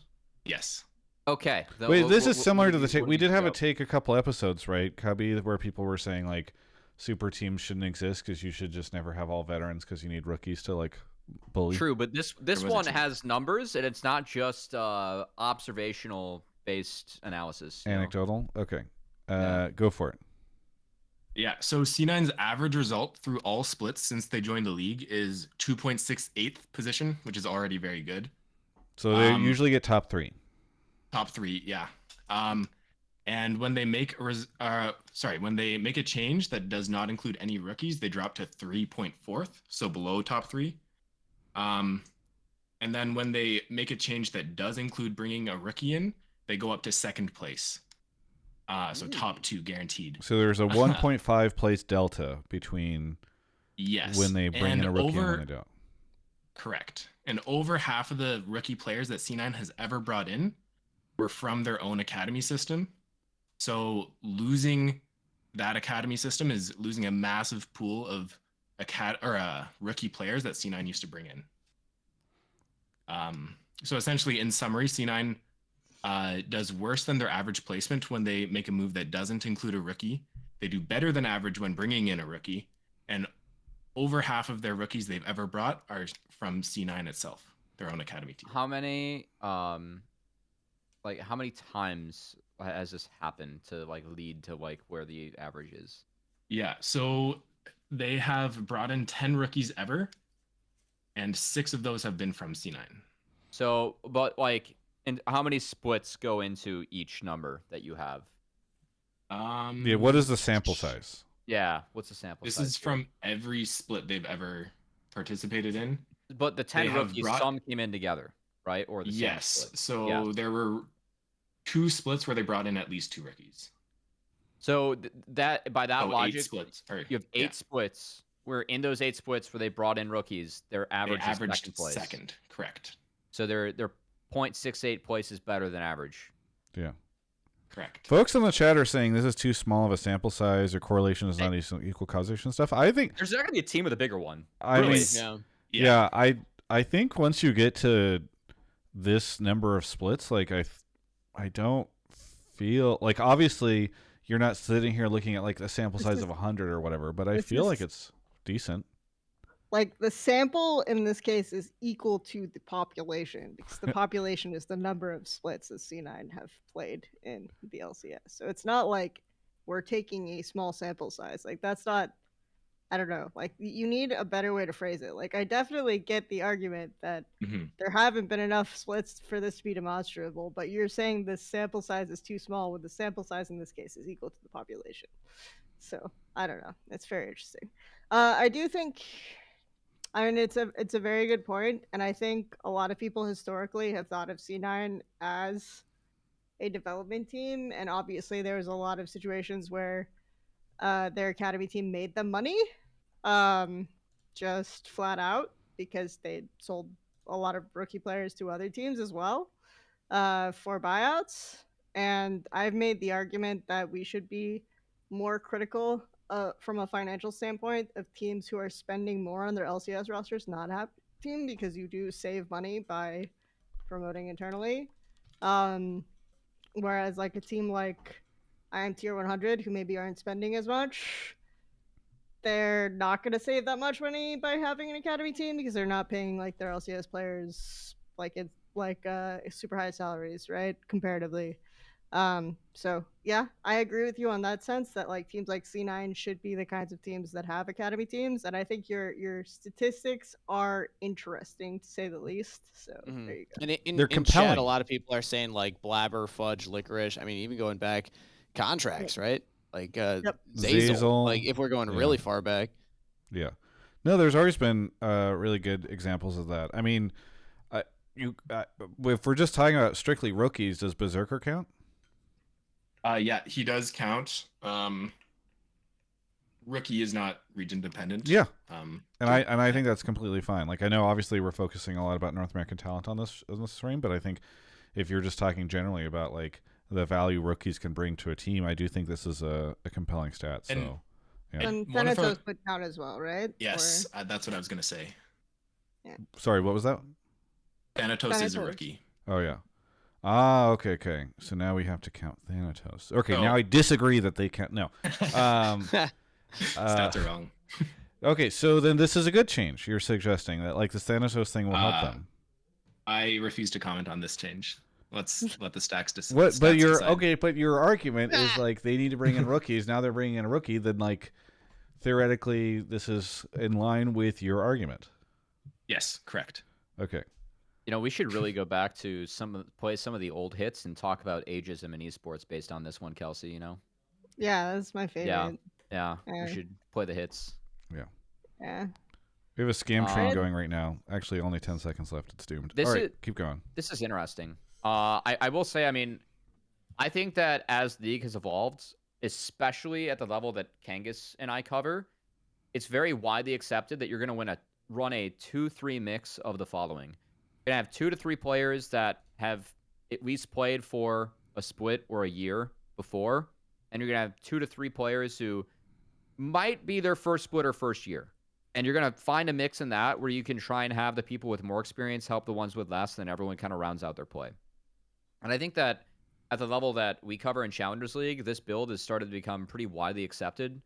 And I can even point towards LCS teams also following this. With FlyQuest, their roster this year, the TL roster, both last year and this year. Like a lot of teams have kind of started to subscribe to this idea of, hey, the max amount of young players we could run at that level is 2. That's the most they are willing to risk. And then you put experience around that, and you try and have that experience balance out the inexperience, and then by the end of the split, after a few months, hopefully we get a team that's really good, right? So I do think that in terms of team builds, like there has been some evolution for how we are pairing younger players and older players, and at least, especially at the tier 2 level, I have seen that formula be the most successful because over time, people have accepted, okay, we need the people in game that have experience that help the people that don't have that experience yet. And that, for me, is something that people have really figured out is a must in League of Legends. Yeah. Yeah. No, I think I like this call. I like the use of the numbers. I know you got some heat in chat for people disagreeing with the numbers. It's okay, but Travis, I think you don't have to tell me that. I didn't look. I think that, well, yeah, people were not calling you names or anything like that. They were just sort of like, oh, yeah, correlation does not equal causation or sample size stuff or whatever. And again, I think that is I think that's perfectly a reasonable explanation, so. Yeah. And to Kelsey's point also, I know, Kelsey, we've talked about that before. I don't want to put words in your mouth or anything, but I've always been curious back to the coaching staff that you were part of that, brought on JoJo Danny and then won the split, as opposed to the rumored roster of Double If Jensen at that time. And okay, imagine a world where they had to pay for those two as opposed to Danny JoJo, how much money they saved. A lot of teams, it feels don't have that same mentality of, it's a cost for an academy team to save money for the LCS team, and they don't factor that in because on the budget books, it just looks like a negative for the academy team. Yeah. And I think that was actually a consistent trend because C9 were so willing to kind of replace some of their stars with people. I remember this is actually very funny to talk about now because of the trajectories and the career the players have gone on, but it was the split that they promoted Licorice, or that they hired Licorice and replaced him with replaced Impact. I remember correctly. And then meanwhile, Upset was supposed to be starting in EU LCS, now called LEC. And the difference in the community reaction was very funny to me because everyone was shitting on C9 for the decision to start Licorice, and everyone was praising the decision for Upset to get an EU LCS team. And the double standard was basically everyone was very biased against NA rookies at this time. But every time I feel C9 would make a move like that, it would pay out for them. I remember Licorice was an example. That's the whole meme Flounder about, was an we lost the example. off season, Jack killed us on the off season or whatever, and then it always ends up working out well. So I've got another small stat on that as well. Go for it. Yeah. Yeah. So people always talk about EG being the original team that did that roster construction style with the rookies. But C9, since they made their first change in 2015, 2019 was the only year that they made no changes without bringing in a rookie. And this is only the second time that they've gone 2 splits in a row without bringing in a rookie. What was the perks here? Because I thought they had a full I think veteran super team then. Wouldn't that be technically Fudge promoted? Fudge was promoted. Okay, yeah, that's right. That makes sense. But Fudge was pretty damn good in challengers. Yeah, and he had competed in Worlds, OS, but, so he was an LCS rookie. But I don't even know, was he considered was he eligible for rookie of the split? I counted him as a rookie because he wasn't in a major region, but I'm not sure what I think he official. was eligible for Rookie of the Split, if I remember correctly, Okay. because I think he was on the ballot. Yeah. But I could be wrong. But Yeah. like 90%, I seem to recall he was Yeah. eligible. Fair enough. All right. Interesting. Yeah. Thank you, caller, for the fun stats and everything. It's kind of cool to go through that. Anything you want to shout out here at the end? Shout out to my goat Reapered. As a note, he was coach for over half of the rookies C9 picked up all time. So I mean, he was there for a long time, so yeah, Yeah, but he was there for less than half the time and picked up over half of them. So we'll give it to him. that's cool. That's cool. Thanks so much for the call. We'll catch you next time. Thank you. All right. We have 1 minute left on the scam train. If we get one more sub, I think it pushes to level 6. So if anybody has a prime sub, now would be your moment to shine. You want to go? Oh, Cubby's off to grab them. Thank you to. I realized I missed Cincy Fear, which I assume is Cincinnati Fear. Thank you, Maddie Socials, Dokimion, Jaffe 58 with the 40. So many things with the 65. Cabbage Corgi, and then Big Angry Hobo with 70 months. Maximus Payne. Oh, I did get these folks. Tzvi MK, thank you. Big Angry Hobo gifted to Travis Gafford as my hero. JB, think of the 14 months. JB gifted 5 subs. Then Raz gifted 10 subs, which is crazy. You know, Cincinnati Fear, Kangas gifted a sub. Like, Raz gifted a sub. Hey, we're all in esports winter, folks. You guys should not be sending me money. Well, I was trying to just keep it going, but then like 5 people gifted after me. Yeah, I so. appreciate it. Sorry. And then Zester, thanks for the prime. Chumko for the gifted, and Leo for the gifted. Over on YouTube, Deuce Word says, what is Travis's job here? I'll tell you that I've been here for about 13 years, and I've been trying to figure that out this whole time. Our caller's here. Caller, what's your name, and where are you calling from? Hi, my name is Minnogi. I'm from Norwalk, California. Minnogi from Norwalk. What do you want to talk about on the show? Okay, so after watching your amazing interview with Perry today, and Kelsey had a post on Twitter about collegiate league and how it's the future, you know, I'm a collegiate tennis coach. I've been a collegiate tennis coach for the past 4 years, and you know, my take is that collegiate League of Legends is the future of League of Legends in NA, and especially in the Tier 2 scene. But not only that, I think LCS teams or streamers should team up with these colleges to help provide scholarship opportunities, and it can also be a way to use as recruiting tool and to build fandom. Important question. It's a follow-up to what you were just saying. Are you concerned at all about the rise of pickleball? Oh, yes, very much. I'm getting kicked out all the time now. Yeah, because I feel like I had never heard about pickleball. Then I think Reckless mentioned it to me like years ago. And now everybody I know is playing pickleball. And I'm kind of interested in getting into pickleball. And I feel like tennis people should live in fear. Cheap. It's so fun and cheap. And it's like the easiest sport you could probably pick up in like 5 minutes. Okay, great. Yeah, I'm not great at sports, but I would like to do something that is like social and physical. So, man, if 60-year-old grandmas and grandpas can do it and they're like super good and can kick my butt, anyone can play. Okay, great. Fantastic. Okay, now that we've established the important part of your call, so the collegiate esports thing was funny because I tweeted out the interview, and then I immediately got quote tweeted from every director of esports at a college anywhere in the U.S. and they were like, they got to go get their fucking money back. Listen, kids, here. Don't waste your time playing League of Legends on these things. Come to my college where you can play for free. It was like hunting season for esports directors out there. They're just like, it gets a poach now. Yeah. The tables have turned. It was so funny. I was just like, wow. I wasn't sure what the reaction would be to this interview. I did not expect just like every collegiate like leadership person to just show up and try to, blood's in the water. Let's go. Anyway, so what I saw Kelsey's tweet. I know you've led the conversation for the most part. I want to come back to you in a second, but Cubby, of course. What do you think about collegiate esports, and should we just give up on Academy, Amateur, Challenger, whatever the fuck this is called, and just go full collegiate? Because there's a lot of people that are like, listen, college is now, baby. I have mixed views. I think that for me, the biggest controlling factor is I think that the best way to improve at this game is to be in the same room as your teammates.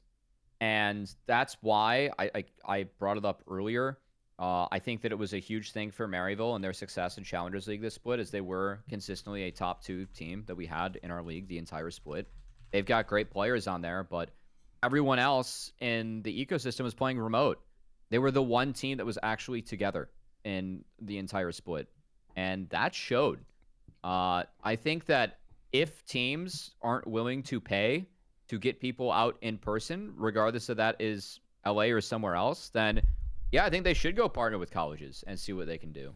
I'm fine. I think the biggest thing as well is like, let's think of the well-being of the players. Like, what's better? Playing for, what did Perry say, 1 to 2K a month in your interview? I know some players get paid more, but I'd say like that's pretty accurate for what the Challengers League is right now. Yeah, like what's better, getting paid that to do this full time, or getting a full ride scholarship to take classes and then also do this, like, and put a lot of time into it? I'd much rather be the latter. Like, you're setting yourself up for a much better life trajectory if you are a player. And I do want to give a shout out to both TLC and FlyC, as they do have players on their roster that are currently getting full ride scholarships to play for collegiate teams. Kelsey was hyping up Wildcard because they took 4 players from the SLU roster and put them in there. Guess who the 5th one is? It's Surdy at SLU. When Wildcard and FlyQuest were playing up against each other, Surdy was playing against his roommate, Aaron, in that match. Like, they were in the same house playing a match against each other. For me, again, I've worked with kids remotely. I'm doing it with the Combine this week. I've worked with kids in person. I was a collegiate coach when I was at Miami, Ohio. I worked with Hatham, who just won with TL. Congrats to him again. I know I shut him out a lot on this show, but he's a really hard worker. The progress that I was able to make as a peer versus an adult when I was remote, I made more progress as a peer. And as an adult that was remote, I made more progress with that team in the 1 week that we were together for Gateway Legends than I did for pretty much the rest of the split. Being in person for me was always just a massive game changer, because it's so different when you can look at the person next to you and be like, hey, we screwed this up. How can we fix this? Versus not having that human moment and doing it online. And there's something very, very human to all that. Just so you all know, if Cubby was an executive, he would be leading the charge on return to office. This man would be like, no remote work. You're all moving back to the city. I would. And you're all going to be in here every day, 9 to 5. At least 4 days a week. You can maybe get one where we can Wow, catch up it's on very laundry and generous. go Yeah, prep. he'll even throw in a pizza party if you come in on yeah. I mean, drink card on Friday. Anyway, Ooh, that's wow, my very business. generous. Anyway, yeah, I think that for me, like, there is a really big thing about improving with this game. And yes, I am at the point where I think it is better for players to go collegiate and get a scholarship and be able to be equipped for the rest of your life outside of just League of Legends, regardless of just League. And hopefully those colleges can get big enough where they can help you do both. And I will credit some of the top colleges we have. They have gotten good enough where they're able to help their kids do both. I think casting a wider net and more is something that is not there, but yeah, I mean, I think it is something where kids will be better set up for life if they go to college and try and pursue this game with a scholarship.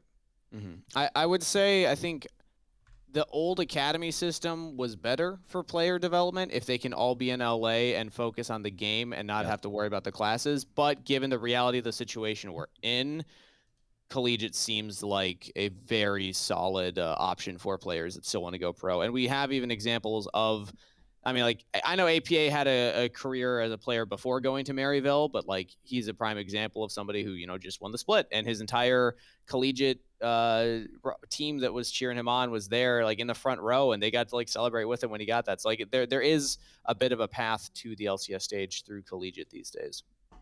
Yeah. All right. So, time for your monologue.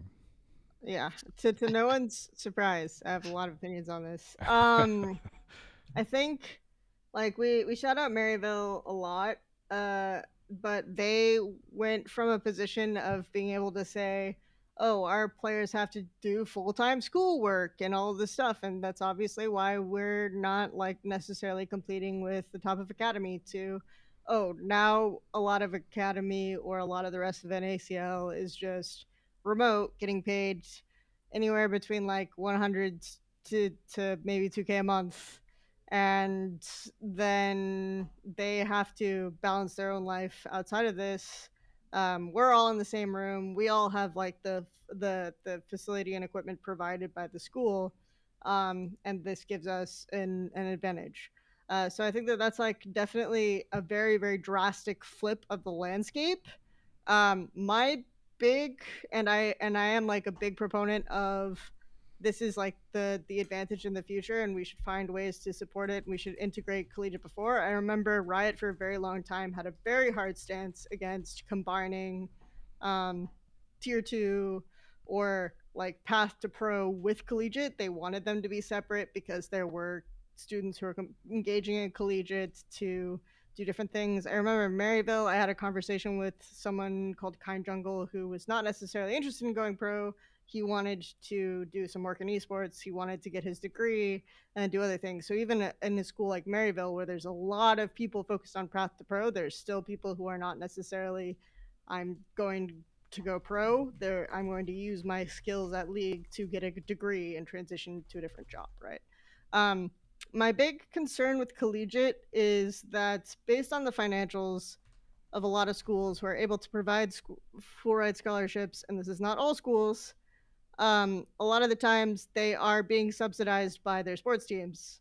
And so my biggest concern, or like their football teams or XYZ, so my biggest concern is that it's just going to end up being like a lot of the other things in esports where it's like, oh, I worked for ESPN and ESPN says it's fine. Like our product is getting subsidized by the main sports product or whatever, so it's chill. Sure. But it's like some like that kind of business model will end up collapsing, or that's like the next bubble.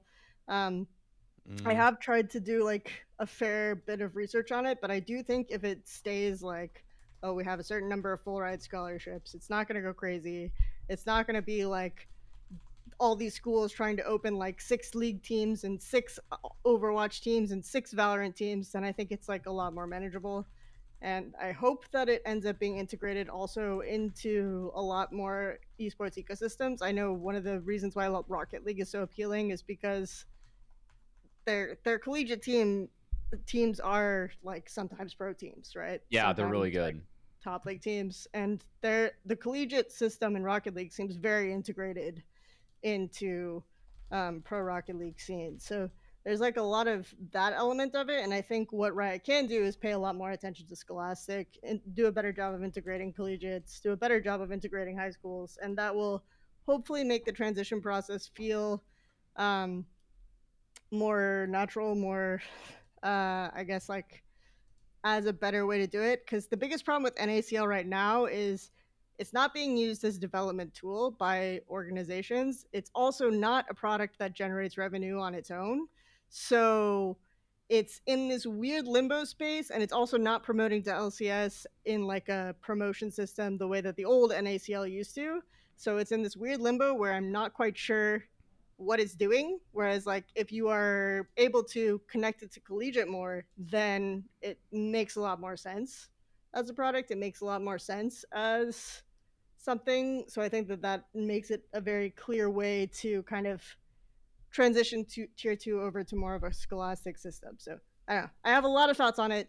I've thought about it a lot for a very long time. So anyway, What I will say to go off of Kelsey and the funding point is that there is a big difference about how universities can get funding. And one is if you are at a Division 1 through 3 school with the NCAA involved in your school, there is Title IX. And Title IX means that you cannot do this from athletics, because then you would have to be associated with standard athletics. So let's say, I mean, one of the big rules for Title IX is the amount of representation that your sports have as a university have to be within plus or minus 1% of the student body. So if your representation is that, there are 55%, females at your school, then athletics has to be plus or minus 1% of the whole group of people that are participating in athletics has to add up to 55% plus or minus 1 is, female. And esports will skew drastically towards men, which they already have big sports like football that account for a lot of people and already make a lot of revenue. And so that kind of is used to fund the rest, as Kelsey was pointing out. But there is a way like at a D1 school, you have to do it through admissions and through a major. So I know I will speak for Miami, Ohio, where I'm an alum from, and I co-founded that program. A big chunk of their program and the scholarship money they get is actually funded through their master's certificate, and making sure that you have people in that program that then that money that they're paying for school, where they can take a few bonus credit hours that are esports based to then use as, like, if you're a sports management major, you can take 6 extra credit hours, which is pretty reasonable, to then have an esports kicker and learn about the space.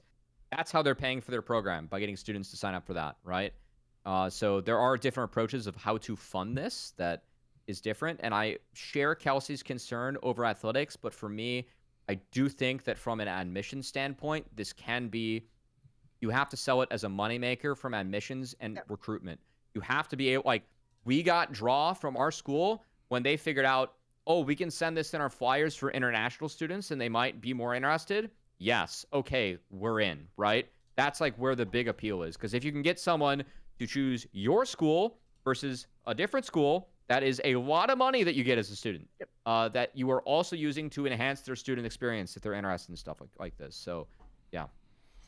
Yeah, I think that's also where I'm going to say to a lot of kids who are interested in like going the collegiate route, make sure that you pay attention to more of what's out of school than just their league program and like their esports programs, because a lot of schools that might not have the greatest academic or the greatest curriculars or the greatest major or the greatest student life perks, whatever else you're interested in, will be the ones who are the most heavily leaning on, hey, we have an esports program to draw in recruitment, because they're trying to diversify their recruitment options. So you have to be like super careful as a student and make sure you're doing due diligence, researching like the schools you're going to, more than just saying like, oh, they'll give me a full ride and they have the sickest like schoolroom or whatever. You got a big gym. They got some cool PCs. I can use my headset, whatever, I don't know, whatever the appeal is. Make sure that it's also like a topic that you can get a major in that will actually be useful. The classes will actually help you transition. Don't get to an another esports career, degree. etc. If you really want, you can get an esports esports career, minor, but yeah. don't get an esports major. Yes. So yeah, that's just kind of like the biggest thing that I can also see happening is like a lot of kids kind of getting taken advantage of in this way. So just do your due diligence And then research. So yeah, use Rate My Professor and find the teachers who don't take attendance, or the professors that don't take attendance. You're also going to look for a little chili pepper, and you want as many of those chili peppers as you can with your professor. That is my suggestion from 14 years ago. What's the chili pepper stand for? Did you never use Rate My Professors? No, I didn't. What? Oh my god, you guys are such I fucking nerds. Holy shit. I'm as old as you, and I did not use it. Oh my god. Yeah, I gamed the shit out of college. I just used Rate My Professors to find the ones where like you had to do the least amount of work, and then Twitch chat saying they removed the peppers. Oh no. Oh. I mean, Well, that's not probably a reason fun. for that. Yeah. Rate My Professor's about to go broke, you know? Yeah. Well, Travis, we could actually. Oh, that's not what the incorporate peppers meant. Oh, peppers come on. The for Hotline Love. the peppers meant Really? the peppers were about the attractiveness of the professor. Come Yeah. on. That's what I'm saying. There's probably a reason the peppers got removed. No, I agree. Yeah. I agree, but I do Well, I find it think it very was like how funny. It's a spicy the funny thing to class look was. back on now that they had that. Anyway, was. I don't know. Maybe Caller, as a tennis coach, has more information to shed on the viability on whether or not his esports club just uses the sports funding and will get cut when things get hard. Yeah, Listen, I had a comms professor who had a lot of peppers. That's all I'm going to say. All right, Caller, what do you got?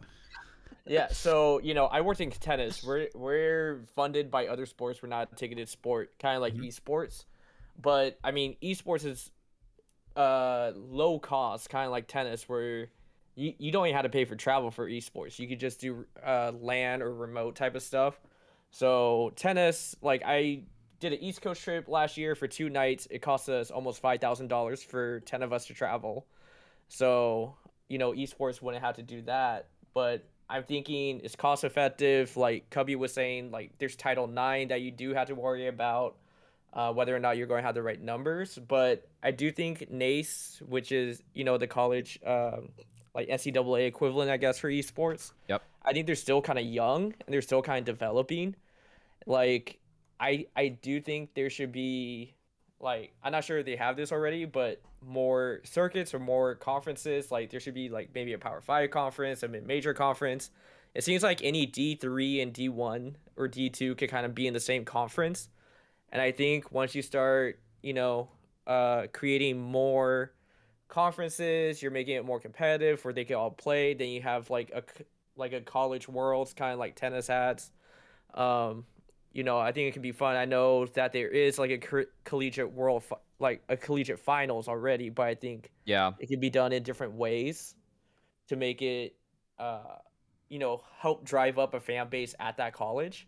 Yeah. And that's where I do think LCS teams like Immortals, they want to be the team of the Great Lakes, right? Why don't they go sponsor Great Lakes college team over there to build up their fandom finally so they have more than 3 They did fans? with Michigan. They were associated with the big house over there, which was cool. They also tried to do some stuff with like Wisdom, which is like a production company out of Minnesota. Yeah. I also want to shout out Steve, who actually was on the Big Ten Network, and the Big Ten League was actually pretty big. Like, they got a lot of viewers, actually, on Twitch. When you say you want to shout out Steve, people are going to think you're talking about... Kangas. Steve Aronset. No, I did the Steve here. Yeah. Steve and Kangas. Howdy. Back when I had hair. Sir Butt Kick back then.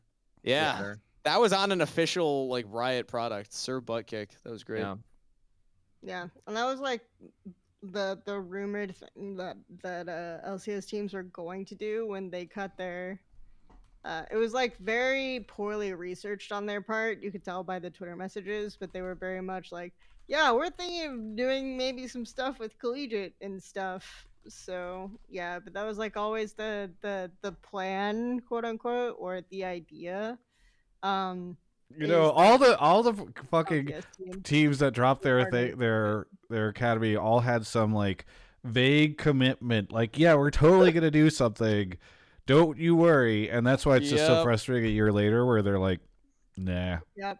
I mean, but I like on EG, I actually did have a plan. You kept saying, yeah. Her plan was to get the team to sell out of the LCS so she didn't have to worry about it anymore. That was her plan. Apparently, they just said, yes, Kelsey, you can have that. Yeah. Totally. Yes. Yeah, anyway. Yeah. Good All right. vibes. Caller, thank you so much for the call. Anything you want to shout out? Yeah, I just want to shout you guys out. Been a long time listener, first time calling in, so it was really awesome. Shout out to Kangas and League Rundown. I love all your MDK references. Seems like you're running out, so I don't think anything's gonna top multiple Donkey Kongs. But keep trying. That was your favorite? I still Yeah. like Moms Do Ketamine. I think that was my best one, but Jesus. That was not bad either. But yeah, thanks for having Wild me. moms. It's There'll be some very peppers in interesting there. to hear about all the collegiate things. I'm very passionate about collegiate sports. And I think, collegiate esports could really, help develop the League of Legends and kind of revive it at every level here. So wait, Clarky runs the Maryville esports program. Yeah, he does. Yep. That's so crazy to me. I remember when he was just like an insane person and associated with LCS stuff, and now he's like running this prestigious collegiate program. All right, thank you so much, caller. We'll catch you next time. Thank you. All right, that is the show. I will still be over on Twitch for a little bit doing a sponsorship thing. If folks want to come over and hang out, we're going to be playing a video game, and it will be very fun. But Cubby, what do you want to shout out or promote? What do you want to plug? Shout out to everyone who cares about the space and is trying to have good conversations about it. It's pretty depressing as like someone who has given this his all for like in college and then also like since COVID to, have things get narrowed And I'm like, there's the reality of that where I know where we sit in terms of economics in the league, but then there's the other reality where like people that don't understand it try and pick it apart and doomsday it. And that is depressing. And it definitely got to me last year. I had a much better attitude about it this spring, and I continue to have so. And part of it is like when people will actually call in and show they care. It's nice. So I appreciate that. And it was cool to have some calls from people that are actually actively doing things. Like, I think that just really shows that people like still really care about this and this game. And this game can help connect you with people that you wouldn't usually connect with. So that's always why I've fallen in love with this game and like continue to pursue it. But yeah, I shout out to anyone that's like actually supporting tier 2 and tier 3. So anyway, I'll be working as a scout for the next week as running the Rift and doing my best for Supernova. Shout out to them and the combine they put on, which Kelsey was a coach in, and we actually were exposed to some players that we didn't know previously that actually showed some upside. So that was really fun. Kelsey, what do you want to shout out, plug? Yeah, shouting out running the Rift. I don't know. I'm gonna be around. Maybe I'll be on Kangas' stream or doing some coaching. For Coach that. the low lobbies that don't have coaches, Kelsey. It's so Yeah, fun. exactly. It's so that's the fun. money. We had fun today. But for sure, that's super fun. Shout out to Thinkard, who is always in these tryouts, always in these lobbies. When we ran combines at EG, Thinkard always asked to be included, and that's like a coach who works for a reputable LCS org, who I think doesn't always get associated with development, but is always like trying to help out and is always like working with younger players. So I want to shout out Thinkard for sure. And then I think, let's see, shout out Shaden, who I think Serdi's gotten like a lot of hype recently. So shout out to Shaden. Should also get some hype and should also get some LCS looks. And if you're interested in MSI content, I'll be doing VOD reviews on my Twitch channel of a bunch of teams going into and leading up to MSI. And I do a show with Emily Rand, who has been a guest on Hotline League as well. So thank you, everyone. And Kelsey, you are probably in a position of appreciating financial support as well, correct? You don't have currently a employer or a contract situation, right? So yeah. So I'm not asking for money, but if you want to show up to the stream and throw me a sub or a donation, I would not object. I will ask for money on Kelsey's behalf for her. Please go support her because she's still doing a bunch of League of Legends esports stuff despite literally making no money right now. So I think that would be very nice if people can go do that. Yeah. Thank you, Travis. Yeah, appreciate it. Yeah. Hey, we're all out here struggling. Okay. Steve Kangas, or Steve as Cubby likes to call you, what do you want to shout out or plug? I'm going to be the new Steve in esports. Shout outs, running the Rift, the scouting combine going on right now. We had like 210 Master Plus players in one Discord lobby today, playing multiple games at the same time. I'm only able to watch one at a time, but if you want to check out my Twitch, I will be streaming that for the rest of the week. Kelsey might hop in if she's not coaching. So you can follow me at Kangas Cast on Twitch if you want to check out any of that. Also, shout out to the League Rundown, where that one caller, he's also a listener of that one. We talk about LCS and LEC every week, so you can check us out on Spotify and stuff. And Kelsey's actually going to be a guest on tomorrow's episode. So me and Travis both just kind of grabbing the same people to come on to. Yeah, I apologize. I did not know that. It was more so last week, Cubby and I went and got lunch, and we were talking, or coffee or something. We were talking about how we wanted to do an episode, especially given the Perry situation, talking about all of this. And we thought it was going to be later. Because, here, I'll transition to my shoutouts. We thought Mark Zimmerman was going to be on this episode. And then last week, Mark came to my home, and he said, Travis, I'm not going to be on the show. And then he broke an expensive Voss and kicked Kobe, and then just walked out the door. No, he was like, but what if... Scores the gig and a puppy! Yeah. We don't have dogs or animals in this house. And then he told me but I'll be on the week after. So this is my way of announcing that Mark will be on next week's episode. We're going to talk. We're going to do like a retro on the LCS spring split for 2024, and I think it will be very enjoyable. So please be sure to check out that episode next Monday. It'll be 7 p.m. Pacific if you want to tune in live and ask him questions or tell him that you thought he did something stupid. I don't know. I'm down for all of it. So Mark will be on next week. I will be, as I said earlier, in San Francisco for Command Fest this weekend. Come play. Listen, folks, listen. League gets me kind of depressed these days whenever I have to do an episode like this and talk about how doomer things are. Magic makes me happy. And so, but you know what makes me really happy is is that fucking Yu-Gi-Oh? Get that shit out of here. It I'm is. competing. I'm fighting you with my Magic Blue Eyes the White Gathering Dragon back there. cards on my table. I probably shouldn't show this one. Everyone knows this card hates it, but yeah. I mean, I thought we had some positive things to say. Go. No, we collegiate. did. There were a lot of good things that have happened in League this year. There's also been some not so great things that have happened in LCS this year and continuing in from last year. And so what's nice is that Magic is oftentimes a way for me to escape from work in a way that I have not previously had the opportunity to do so in the past. And so, but one thing I really do like is playing Magic with folks who watch my content or who I can talk about League of Legends stuff with. And I have a whole channel on my Discord where I do that type of stuff. But if you're in the Bay Area, you want to come play Magic, come do that. And if you live in Vancouver, I will be going to the first 2 days of Command Fest Vancouver next month as well. Actually, my birthday weekend. So shout out to Avril, who's in the YouTube chat right now, previous Hotline League guest, and also former punk rock singer in the early 2000s.